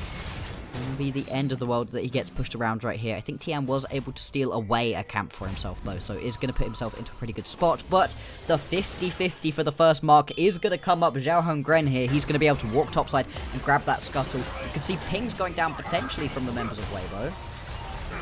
And actually, yeah, Tian gonna just run straight up there, secure the double scuttle for himself without even touching his top side quadrant. And Zhao Hongren instead opting to go for camp, says, whoa! There goes Era! First blood picked up for ThunderTalk as he just gets bursted into smithereens. Feather could look for another dredge line here as Light has to flash away from that empowered Q of 1xN. ThunderTalk out swinging in this counter matchup at the bot side. Yeah, we were oh, hang on, Tian. Does he just go for this one? Oh, flashes away from Setab. Really nicely done. Xiaohu jumps forward, gonna try to lock down some last-minute damage. Flashes in and picks up the kill. And now Zhao Hongren gonna try to follow up with a flash of his own. The W is gonna come in. The E gonna do some extra damage, and the Kindred is on the board. What is this game? Wait, Brawling he doesn't get it. Across the map, and it's Hoya who survives the dive. It's ThunderTalk ahead 3-1. There we go, ThunderTalk. This is what we wanted to see from them. They have themselves a tiny gold advantage, but they've got kills onto some of their key members. Hoya, he gets dove, survives, picks up the kill back, and you don't even get that one as Breathe He's just going to have to limp his way back into the lane. We're going to see a little bit of a lane swap coming through right here as well. Bring the bot lane up towards the top side of the map right now. Hoya does a decent chunk of damage to Light, right? Going to force him back to base at this point as well. And this is a complete mess. We'll have a look back at this top lane fight. This is one we missed the entirety of. I can understand why Breathe goes for this, right? You do have enough damage, but it's a brilliant flash away, and it's just too late. The flash forward for Breathe needs to follow him exactly right. He does that half a second late, and you can just walk it out as Hoya. Well played from him, and you want to see this Gragas get ahead, because Gragas is in a pretty strong spot overall. This champion can deal a ton of damage, really split up team fights once you get into these mid to late game skirmishes. And you mentioned the synergy that Thunderhawk have as well with this Gragas. Yeah. And combining it with Xiaohong Ren onto the Kindred. If you pop the Lance Respite, you can throw the Explosive Cask right on the top. Everybody on Weibo that is in that circle will get knocked away and have that invulnerability taken out. And everybody for Thunderhawk will still be completely fine in there. So we're waiting to see that interaction. We're waiting to see Hoya be a disruptor here in the team fights for TT. And so far, he's off to a good start as he was able to survive that dive and get a kill. And the fact that you also get that 2v2 kill down in the bottom lane as well for 1xN and Feather. Unfortunate the Feather does pick up the gold, but not going to be the end of the world. And they can keep getting aggressive here because he hooks landing. Setab looking to get aggressive, but he's going to get immediately matched here by Tien, who pops that steadfast presence and makes sure that he cannot use the public execution. So mid lane, another dominant performance here for Xiaohu and Tien as they've made quick work of Setab in this one. Not quite going to be able to pick up the kill right here, and Setab now going to be down 0-2. We talked about him, we highlighted him as one of the key carries we needed to see pop up. Really hasn't been able to do so far. Xiaohong Gren potentially looking for a dive up in this top lane, doesn't have that level 6 available to him, so you don't have a Lance Respite to keep you alive. Light just going to step up, 4th throw to the face for Xiaohong Gren. The hook doesn't quite land, and that should dissuade any increased aggression right here. Actually, yeah, it's going to be Feather stunned up here by the Winter's Bite. Xiaohu's on the way, so they want to long play this one. 1xN dissuading them a little bit with that piercing arrow, but they landed on the Winter's Bite onto the Varus. And will force 1xN to back on out. Xiaohu providing a little bit of extra pressure as well, as Weibo want to gain control or on the top side of the map with the spawn of Grubs about to arrive. 40 seconds until those are going to be on the map. We've also got a Cloud Drake down in the bottom side. That makes sense as to why the teams haven't particularly been looking towards the bottom side of the map. Cloud Drake never going to get quite as much attention as the others. So far, so good for Thunderhawk. You know, they are up by a small amount of gold, only about 200, 300 gold at the moment, but it's a bigger gold lead than they've really had throughout the entirety of the series so far. Thunderhawk have had a really bad time early on in these games, and specifically what I'm impressed with is the fact that Xiaohong Gren's able to pick himself up that kill, is only a little bit behind in CS as well. This is absolutely fine. It's going to be all about getting this Kindred into a great spot with these marks. We'll have to keep track of how many marks he has at the moment. I think for right now he's either got none or one. Just one. So that's not going to be ideal. Just one. Alright, so he's got 3 more until you hit that 4. 4 is the point at which he really needs to get to begin rolling in this game. And the problem here for Xiaohong Ren is he's 1 camp away from level 6, which means he has to go down to his Raptors to pick it up. That means that it'll be easy pickings for Weibo Gaming to position themselves around the Grubs that have already spawned. And now forcing 1xN and Feather to play more defensively as the Death Brush has been set up here. Feather going to try to face check it with the Sweeper. Will end up spotting everybody here on Weibo and has to flash on out. But now, a lot of damage has already been issued onto Tien, and Setab dashes forward and picks up the kill onto the Weibo jungler. So a 1-for-0 so far opened up for Thunderhawk, and Xiaohu on the wrong side of the wall might have to be a bit creative in terms of escaping here, as now it is Light and Weibo trying to push forward despite being a man down, as Xiaohong Ren, now hitting level 6, has arrived to the fray and will start up these Grubs.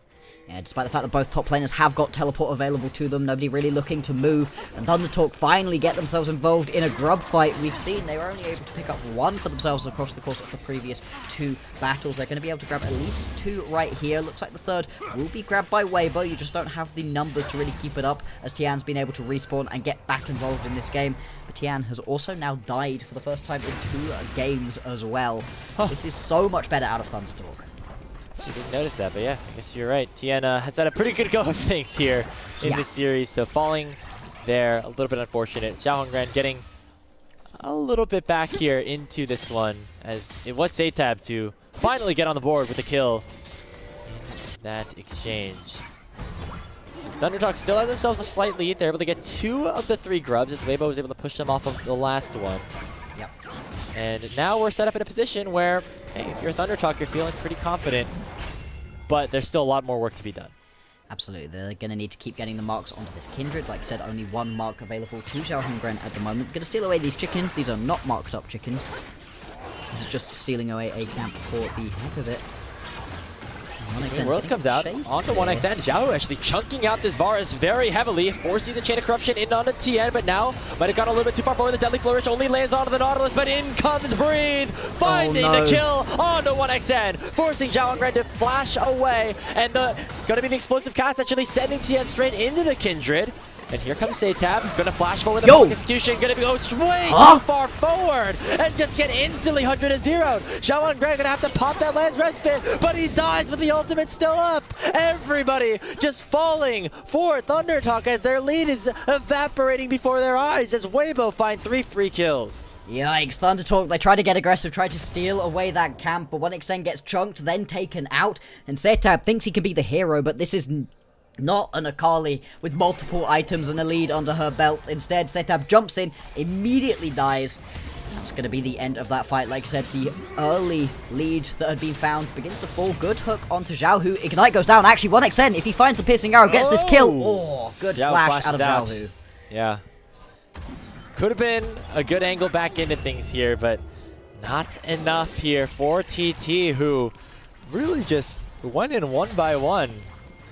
And just died to Weibo. I mean, that's the only way to explain it. It's the complete opposite of the way that this team composition really wants to make it work. Now, 1xN getting jumped right here. He's pushing up a little bit too far forwards, but he could probably walk this one out at this point. It's Feather who decides, actually, no, we should try for this one a little bit more. And it gives Breathe the opportunity to jump in now that there's no hook onto the Nautilus. And then from this moment on, it's a comedy of errors from Thundertalk, right? Hoya with the Karaga's barrel that just bops Tian closer to Xiaohongren. Satab, flash, ulti, stun, knock up, stun, dead. Right, good engage right there from him, and like we said, Xiaohongren doesn't even manage to pop down the ulti in that one, saving it for later, potentially. Saving for next split at this rate. I mean, I don't know. There were so many opportunities for him to press the R button. Maybe he just thought the fight was lost anyway, but if he did, why even jump in? I don't know. It's not that long of a cooldown, you know? It's not a 10-minute cooldown, right? You can pop it potentially to try to keep 1xN alive, allow him to do a little bit of extra damage on the back end of that team fight.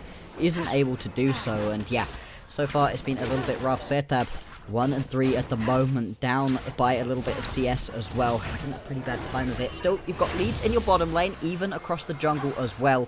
And that first Drake is finally going to be picked up 30 minutes into the game for Weibo.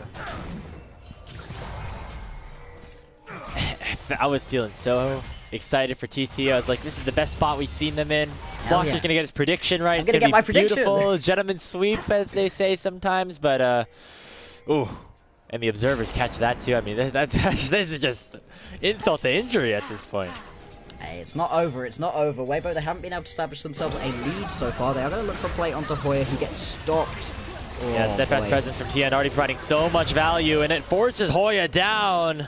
Breathe gets another kill, and things go from bad to worse for Thundertalk. This is why you counter-pick the jungle right here for Weibo. In terms of the Poppy late, Erha has to flash away, so that's at least going to be the flash away from the support right here for Weibo. And Thundertalk, they get a little bit of space for themselves around this Herald Pit, but it's still a minute until this one is going to spawn. Just going to have to be Xiaohongren picking himself up the top lane wave. Just have a look at what went down in the bottom lane in the picture-in-picture. Pretty flashy, a lot of fighting. Nobody actually ends up dying, though. There is now going to be that Storm Surge completed for Satab. So even though he's had a pretty bad time of it so far in this game, he can now get into the backline and execute onto those champions. Yeah, that earlier play looked a bit funky, but with the Storm Surge, he would have been at least able to pick up a kill for himself if he manages to find another engage like that again. I don't even know if he finds one there, honestly. I mean, he got immediately stunned up by TN's steadfast presence, and that's going to be a big X factor in terms of how these fights do play out. If TN can block that initial dash from Satab, it just becomes so hard for the Akali to play the game, which is why the Poppy on R5 was actually such a valuable selection here for the side of Weibo Gaming. Yeah, they are getting great value out of this one so far. Again, got himself that MVP last time around. Now Breathe is waiting in the wings. They're potentially looking to collapse right here onto Xiao Hongren.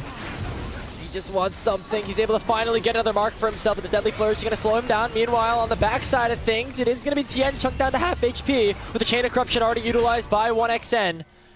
Nothing to fight over on the bottom side, but the Rift Herald has just spawned. They were just trying to get that mark from Xiao Hongren, and they do so successfully. Needed to be able to pick up that second one. 4 marks is the point at which you start getting that little bit of extra range, a little bit of extra damage. That's what you need for Thunder Talk right now. If you want any hope of being able to win this game, send us on to a game number 4. They're also going to move their way up towards the Rift Herald. In the previous game, they were able to grab the Rift Herald, but not the Eye. Didn't find the fight after either. So let's see if this could be a little bit better for Thunder Talk. They're in a slightly stronger position than they were in the previous game, at least.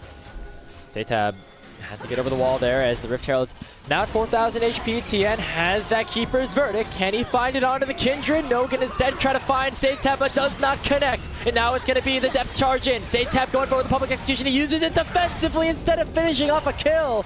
But it will be the Rift Herald secured by Xiao Hongren. But the curtain call has been opened up. Light finds the first shot onto Feather, and it'll be a kill for the Rift Herald as TT will take the trade. It entirely depends on how much gold value you can get out of this Rift Herald right now. If you're able to get yourself 2 charges of it, maybe the mid lane tier 1 and tier 2, brilliant, more than worthwhile. Otherwise, not necessarily going to be the greatest of trades, especially not because the kill ends up going over to Light as well. Zaytab now stepping up, he might get chunked here. Ooh, he makes the right decision, doesn't decide to face check that bush.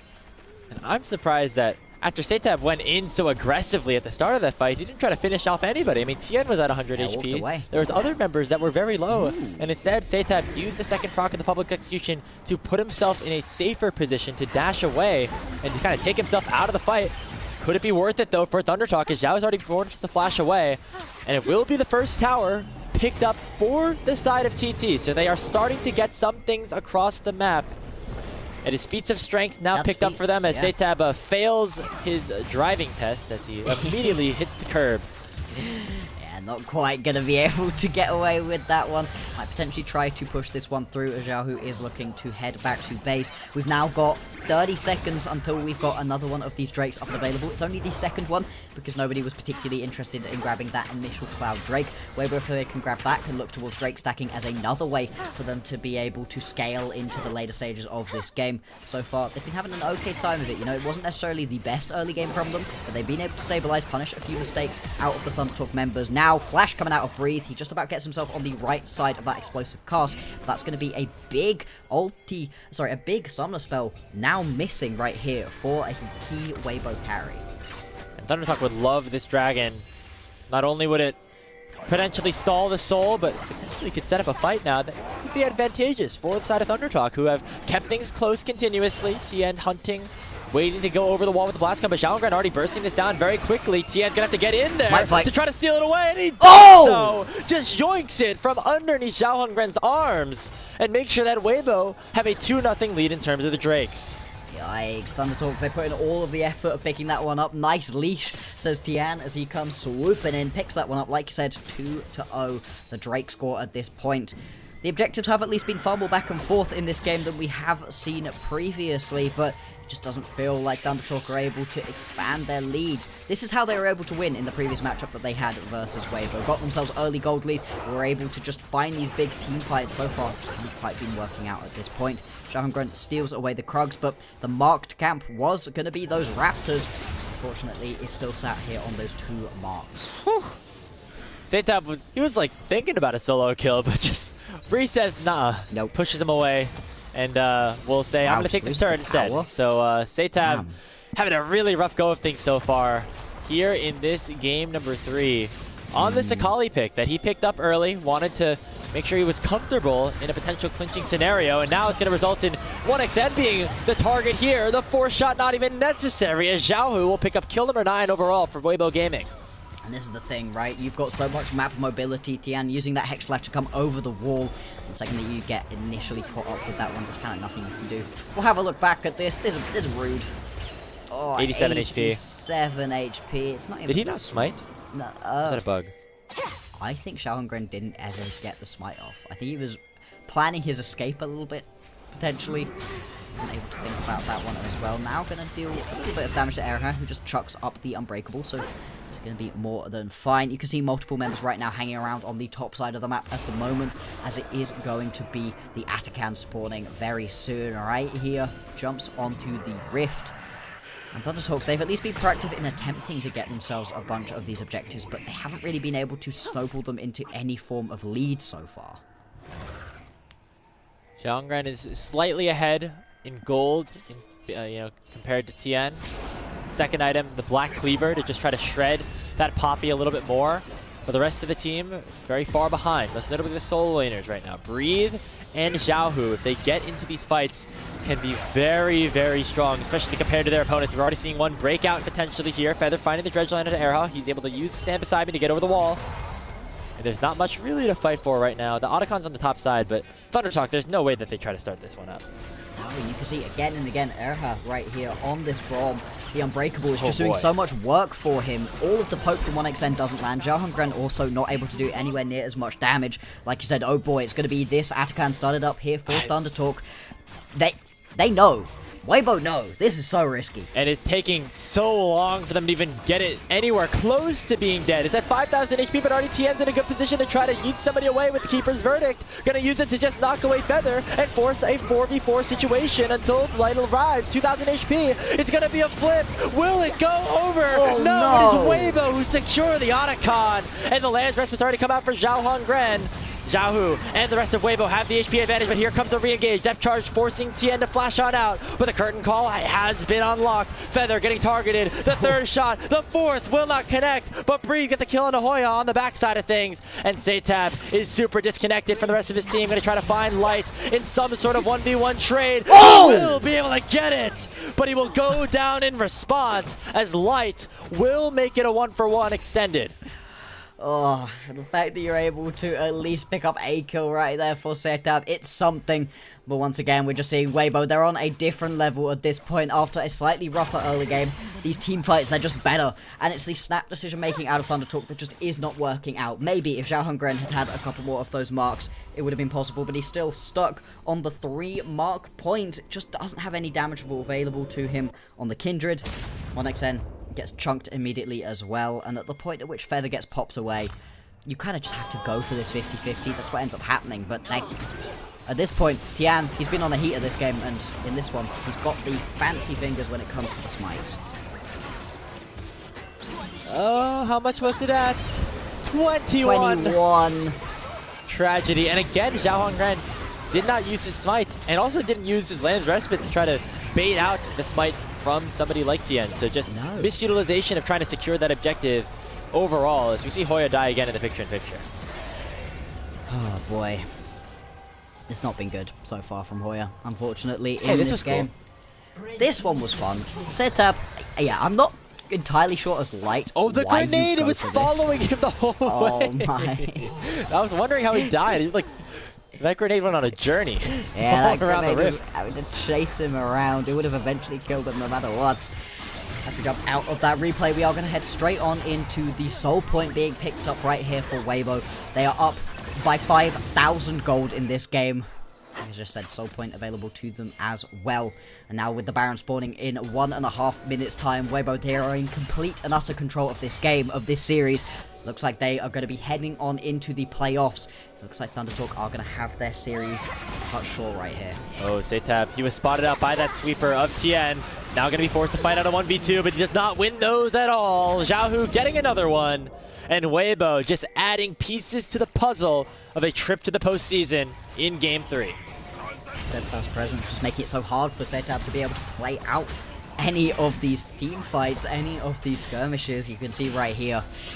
Now you can just keep on pushing through. This bot lane tower going to be under massive threat. Going to have to send Hoya down there to try to get involved. But we've seen he keeps getting killed. Jumped here. Could potentially get dove right now. Tian, Breathe, Erha. They're all on the way down towards this bottom side. I mean, not much that Hoya can do right now, as Erha's going to come in to force him away from the tower, as that was their intended prize. We're able to collect that one. And I just continue to think back to that Otacon play block there.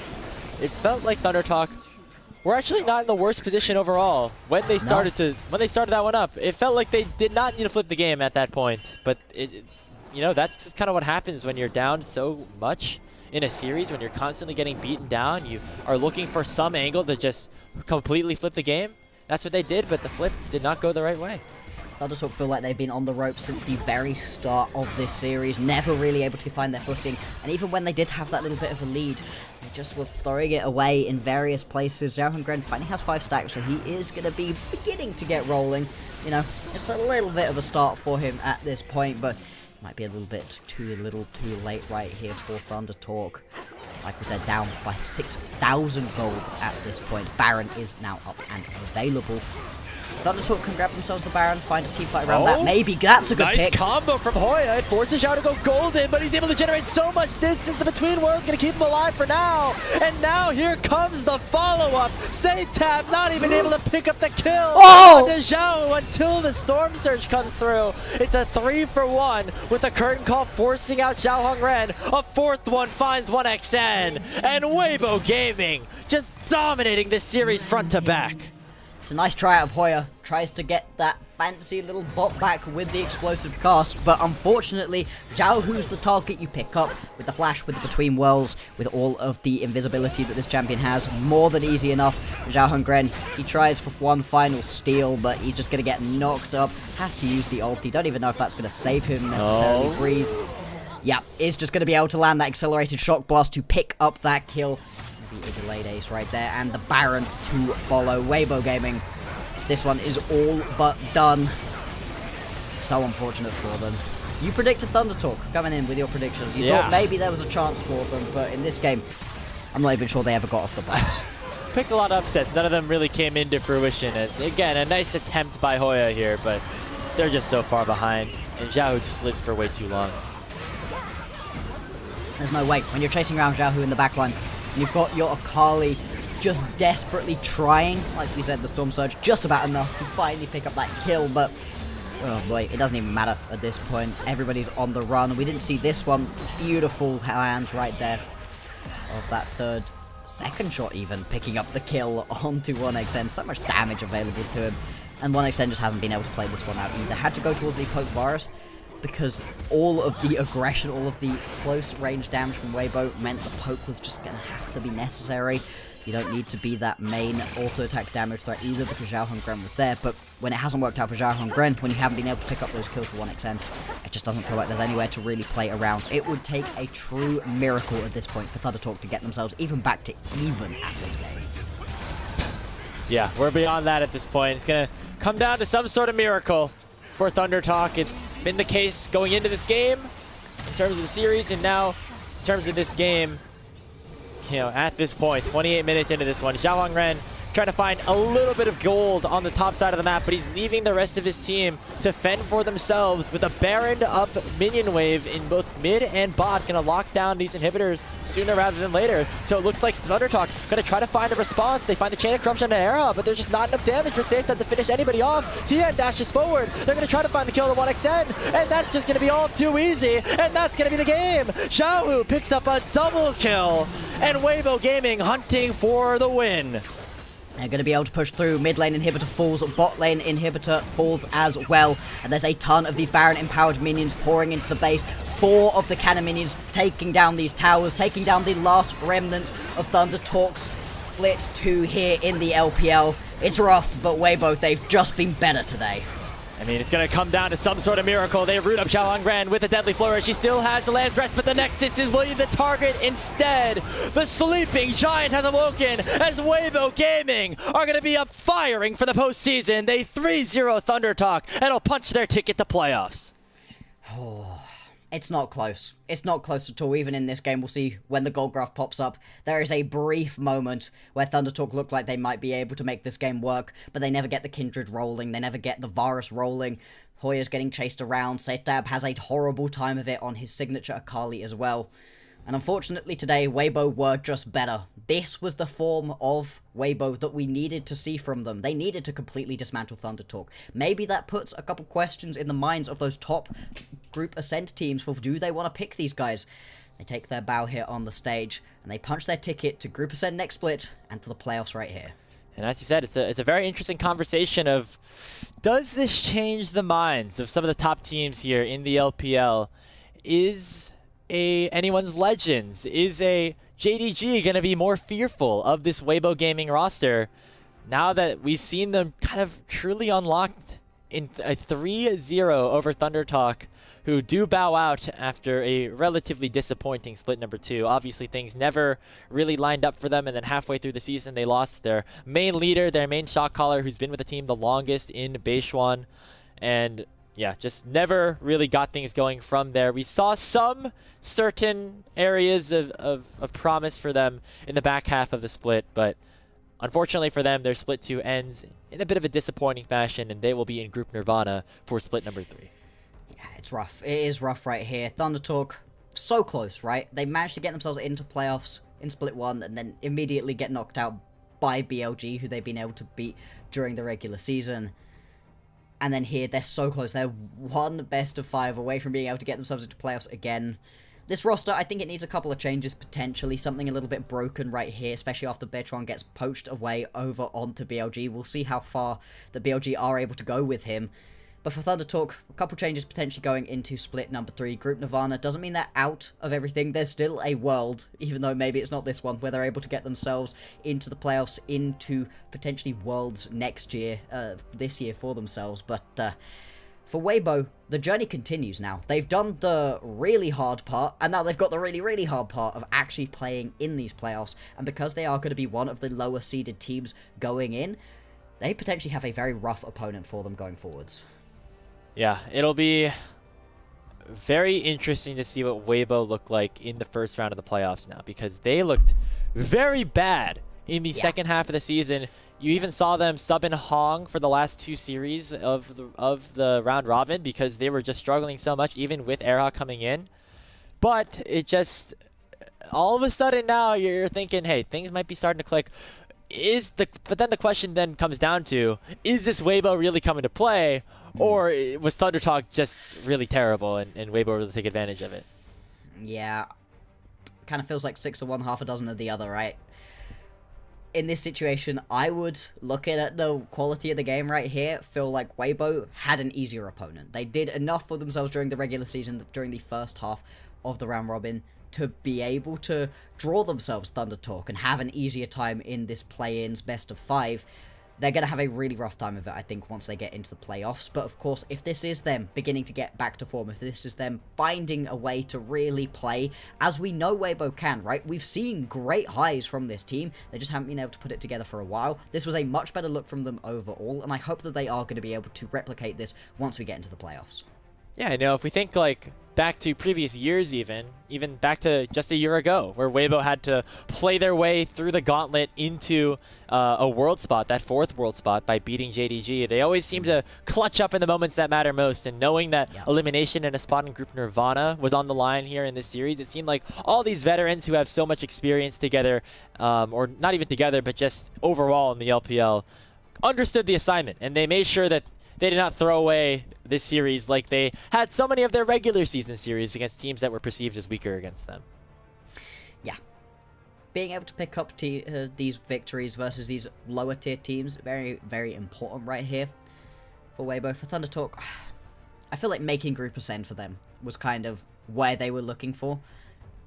It's rough that they're not going to be able to get any further with it, and they are going to be in Group Nirvana next time around, but I don't know. I'm not too mad if I'm the Thunder Talk organization. I still feel like this is an up-and-coming org trying to build something right here. They've got a couple of key pieces I'd be happy to continue playing around. To be honest, Zhao Hongren, I wasn't mad about the way that he was able to play, but it's 1XM for me specifically who I would really like to see more of going forwards. If he can get himself onto a slightly better team potentially, or if Thunder Talk are able to build a better roster around him, he could be exceptionally fun to watch going on forwards. He was consistently a very fun piece of this Thunder Talk roster, even when they weren't doing so well.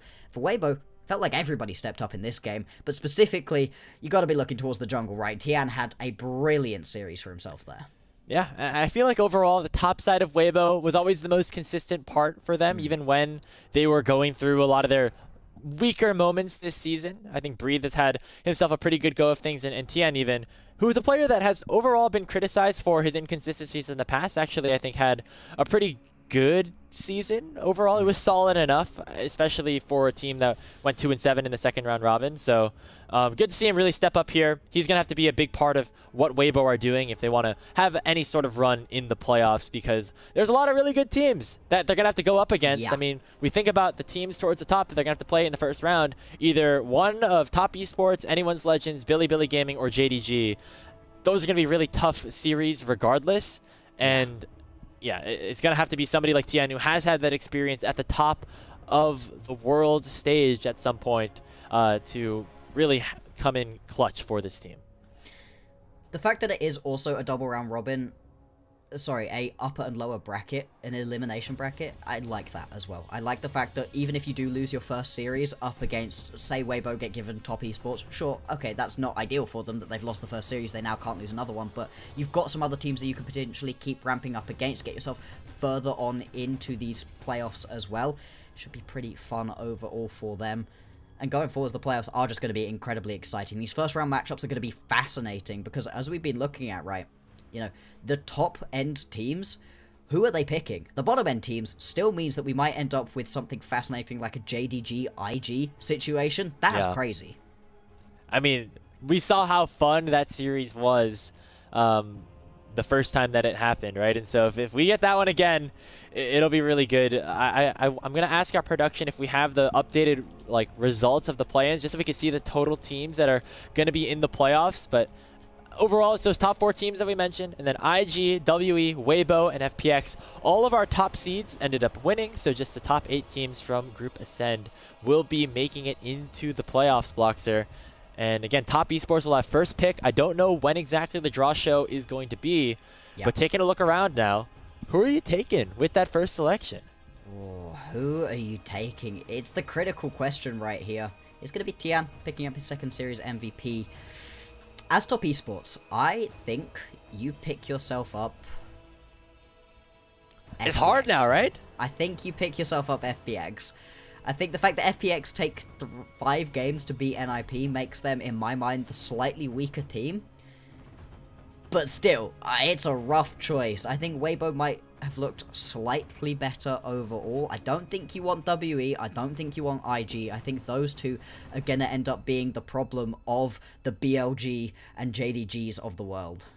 Yeah, I know that maybe some people perceive WE as still being weaker, but they were able to beat a pretty strong team in LGD out of Group Nirvana, and they also had a much stronger second half of the season compared to teams like the FPX and Weibo. So yeah, I would imagine that FPX, I would probably pick FPX too, and I don't feel good about it, right? I mean, that's still gonna be a tough series if you are Top Esports. I think FPX has taken games off of Top over the course of this regular season as well, so it will certainly not be a perfect game. I don't know if we're going to have the draw show here. I think we can actually maybe just stick around and watch it, because that'll be a really fun thing if that is the case on the Huya feed. So if that is the case, we will stick around and make sure that you guys are up to date on what the postseason does look like. Yeah, if we can have a look at that one, it should be very exciting because, yeah, the choices are tricky, right? If I had to predict it, I think Top take FPX, AL take themselves Weibo, and then it's JDG third, or is it BLG third? I think it's JDG third and BLG JDG fourth. third, take WE, and then we get BLG IG as that final matchup. I think you take it like that. And boy, oh boy, are there a couple of really exciting matchups. I think WE is this dark horse for me right here in the playoffs, where they've been looking better and better as we've gotten later into the season. I think Monkey's one of the most fun players to watch in the LPL at the moment as well. When he pops off, boy, oh boy, did WE look good. As much as we say that, though, I think just in terms of the players on the Rift and the skill and the expectations that we had, it does feel like a bit of a 4 or 5 team race, depending on how you rate Invictus Gaming. And I don't know, I think those are going to be the teams that are at the biggest chance at locking in a spot in the MSI bracket by, you know, locking themselves in top 2. Making finals would definitely help you there. So yeah, that is my thoughts on it. I think WE could like go on a run specifically in the lower bracket as well. They could maybe take out some of these top teams, but I don't know if they have the ceiling as some of the other teams like our top 4 and IG. yeah, I mean, really, top esports looked way and above better than everybody else throughout the entirety here of the LPL Split 2. But AL, JDG, BLG, they've all had interesting moments. The fact that only 2 of them can go on to MSI is fascinating, right? There's a lot of regions around the world at the moment, I think, where there's a couple teams vying for only a few spots available to them for MSI. I think MSI should be really fun this time around. And we're obviously hoping that we're going to do a little bit better here on the LPL at the International this time. First stand wasn't the best look so far for top. I don't know if top have been looking better this split, though, overall, compared to how they were first split, or if the LPL is just a lot closer. They've been drawing a lot of 3-game series, and so it's hard to tell. Hey, you know the best thing is we'll have 2 teams instead of 1 team, so we'll have twice the amount of chances to try and redeem ourselves here. I think what we're going to do, guys, is cut to a break, and if we do get back to the draw show, we will end up in a situation where we'll come back live and take a look at it and review it with you all. But before we do so and before we say goodbye, we want to say a big thank you to everybody that is watching, and specifically to our Elite Coffee supporters, Aaron, Soup, Mung, and Forrest. Without their pledged financial contributions, help level up the broadcast and give back to the cast and crew who strive to give you an English LPL product every day. A reminder to everybody, we'll be taking a couple of days off before the playoffs. Those will be starting on a Saturday morning, 5 a.m. EST, 2 a.m. PST, the 31st of May. Make sure you tune in for that. But before that, we will head to a short break, say farewell for now, and if we do have that draw show, we'll come right back to it in a couple minutes.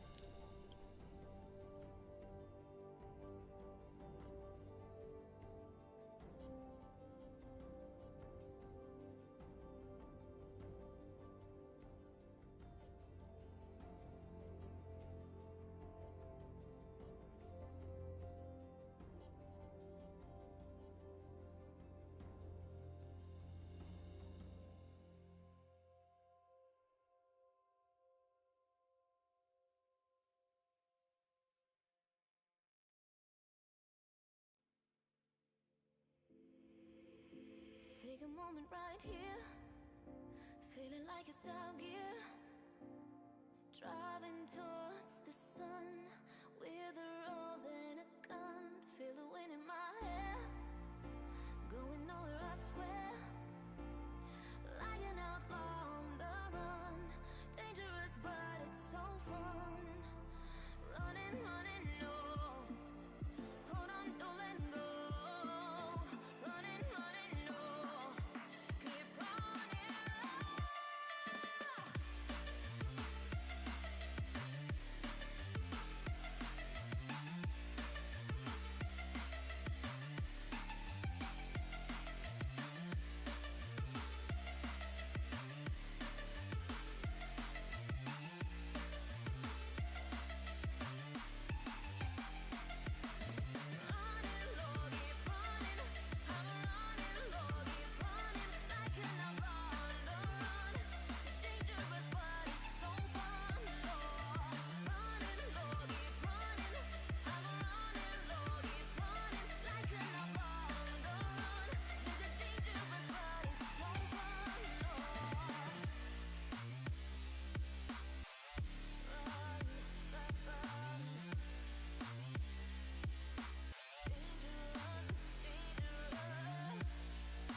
Told my boss that I'm done, had no luck with my mom.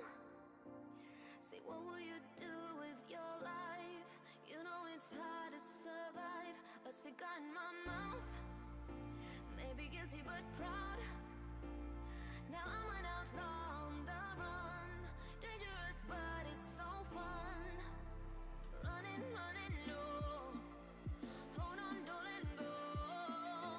Running, running, no, keep running.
Hello everybody and welcome back to LPL English, where we just saw Weibo Gaming pick up a 3-0 victory over ThunderTalk to lock themselves a spot in the Split 2 2025 LPL playoffs.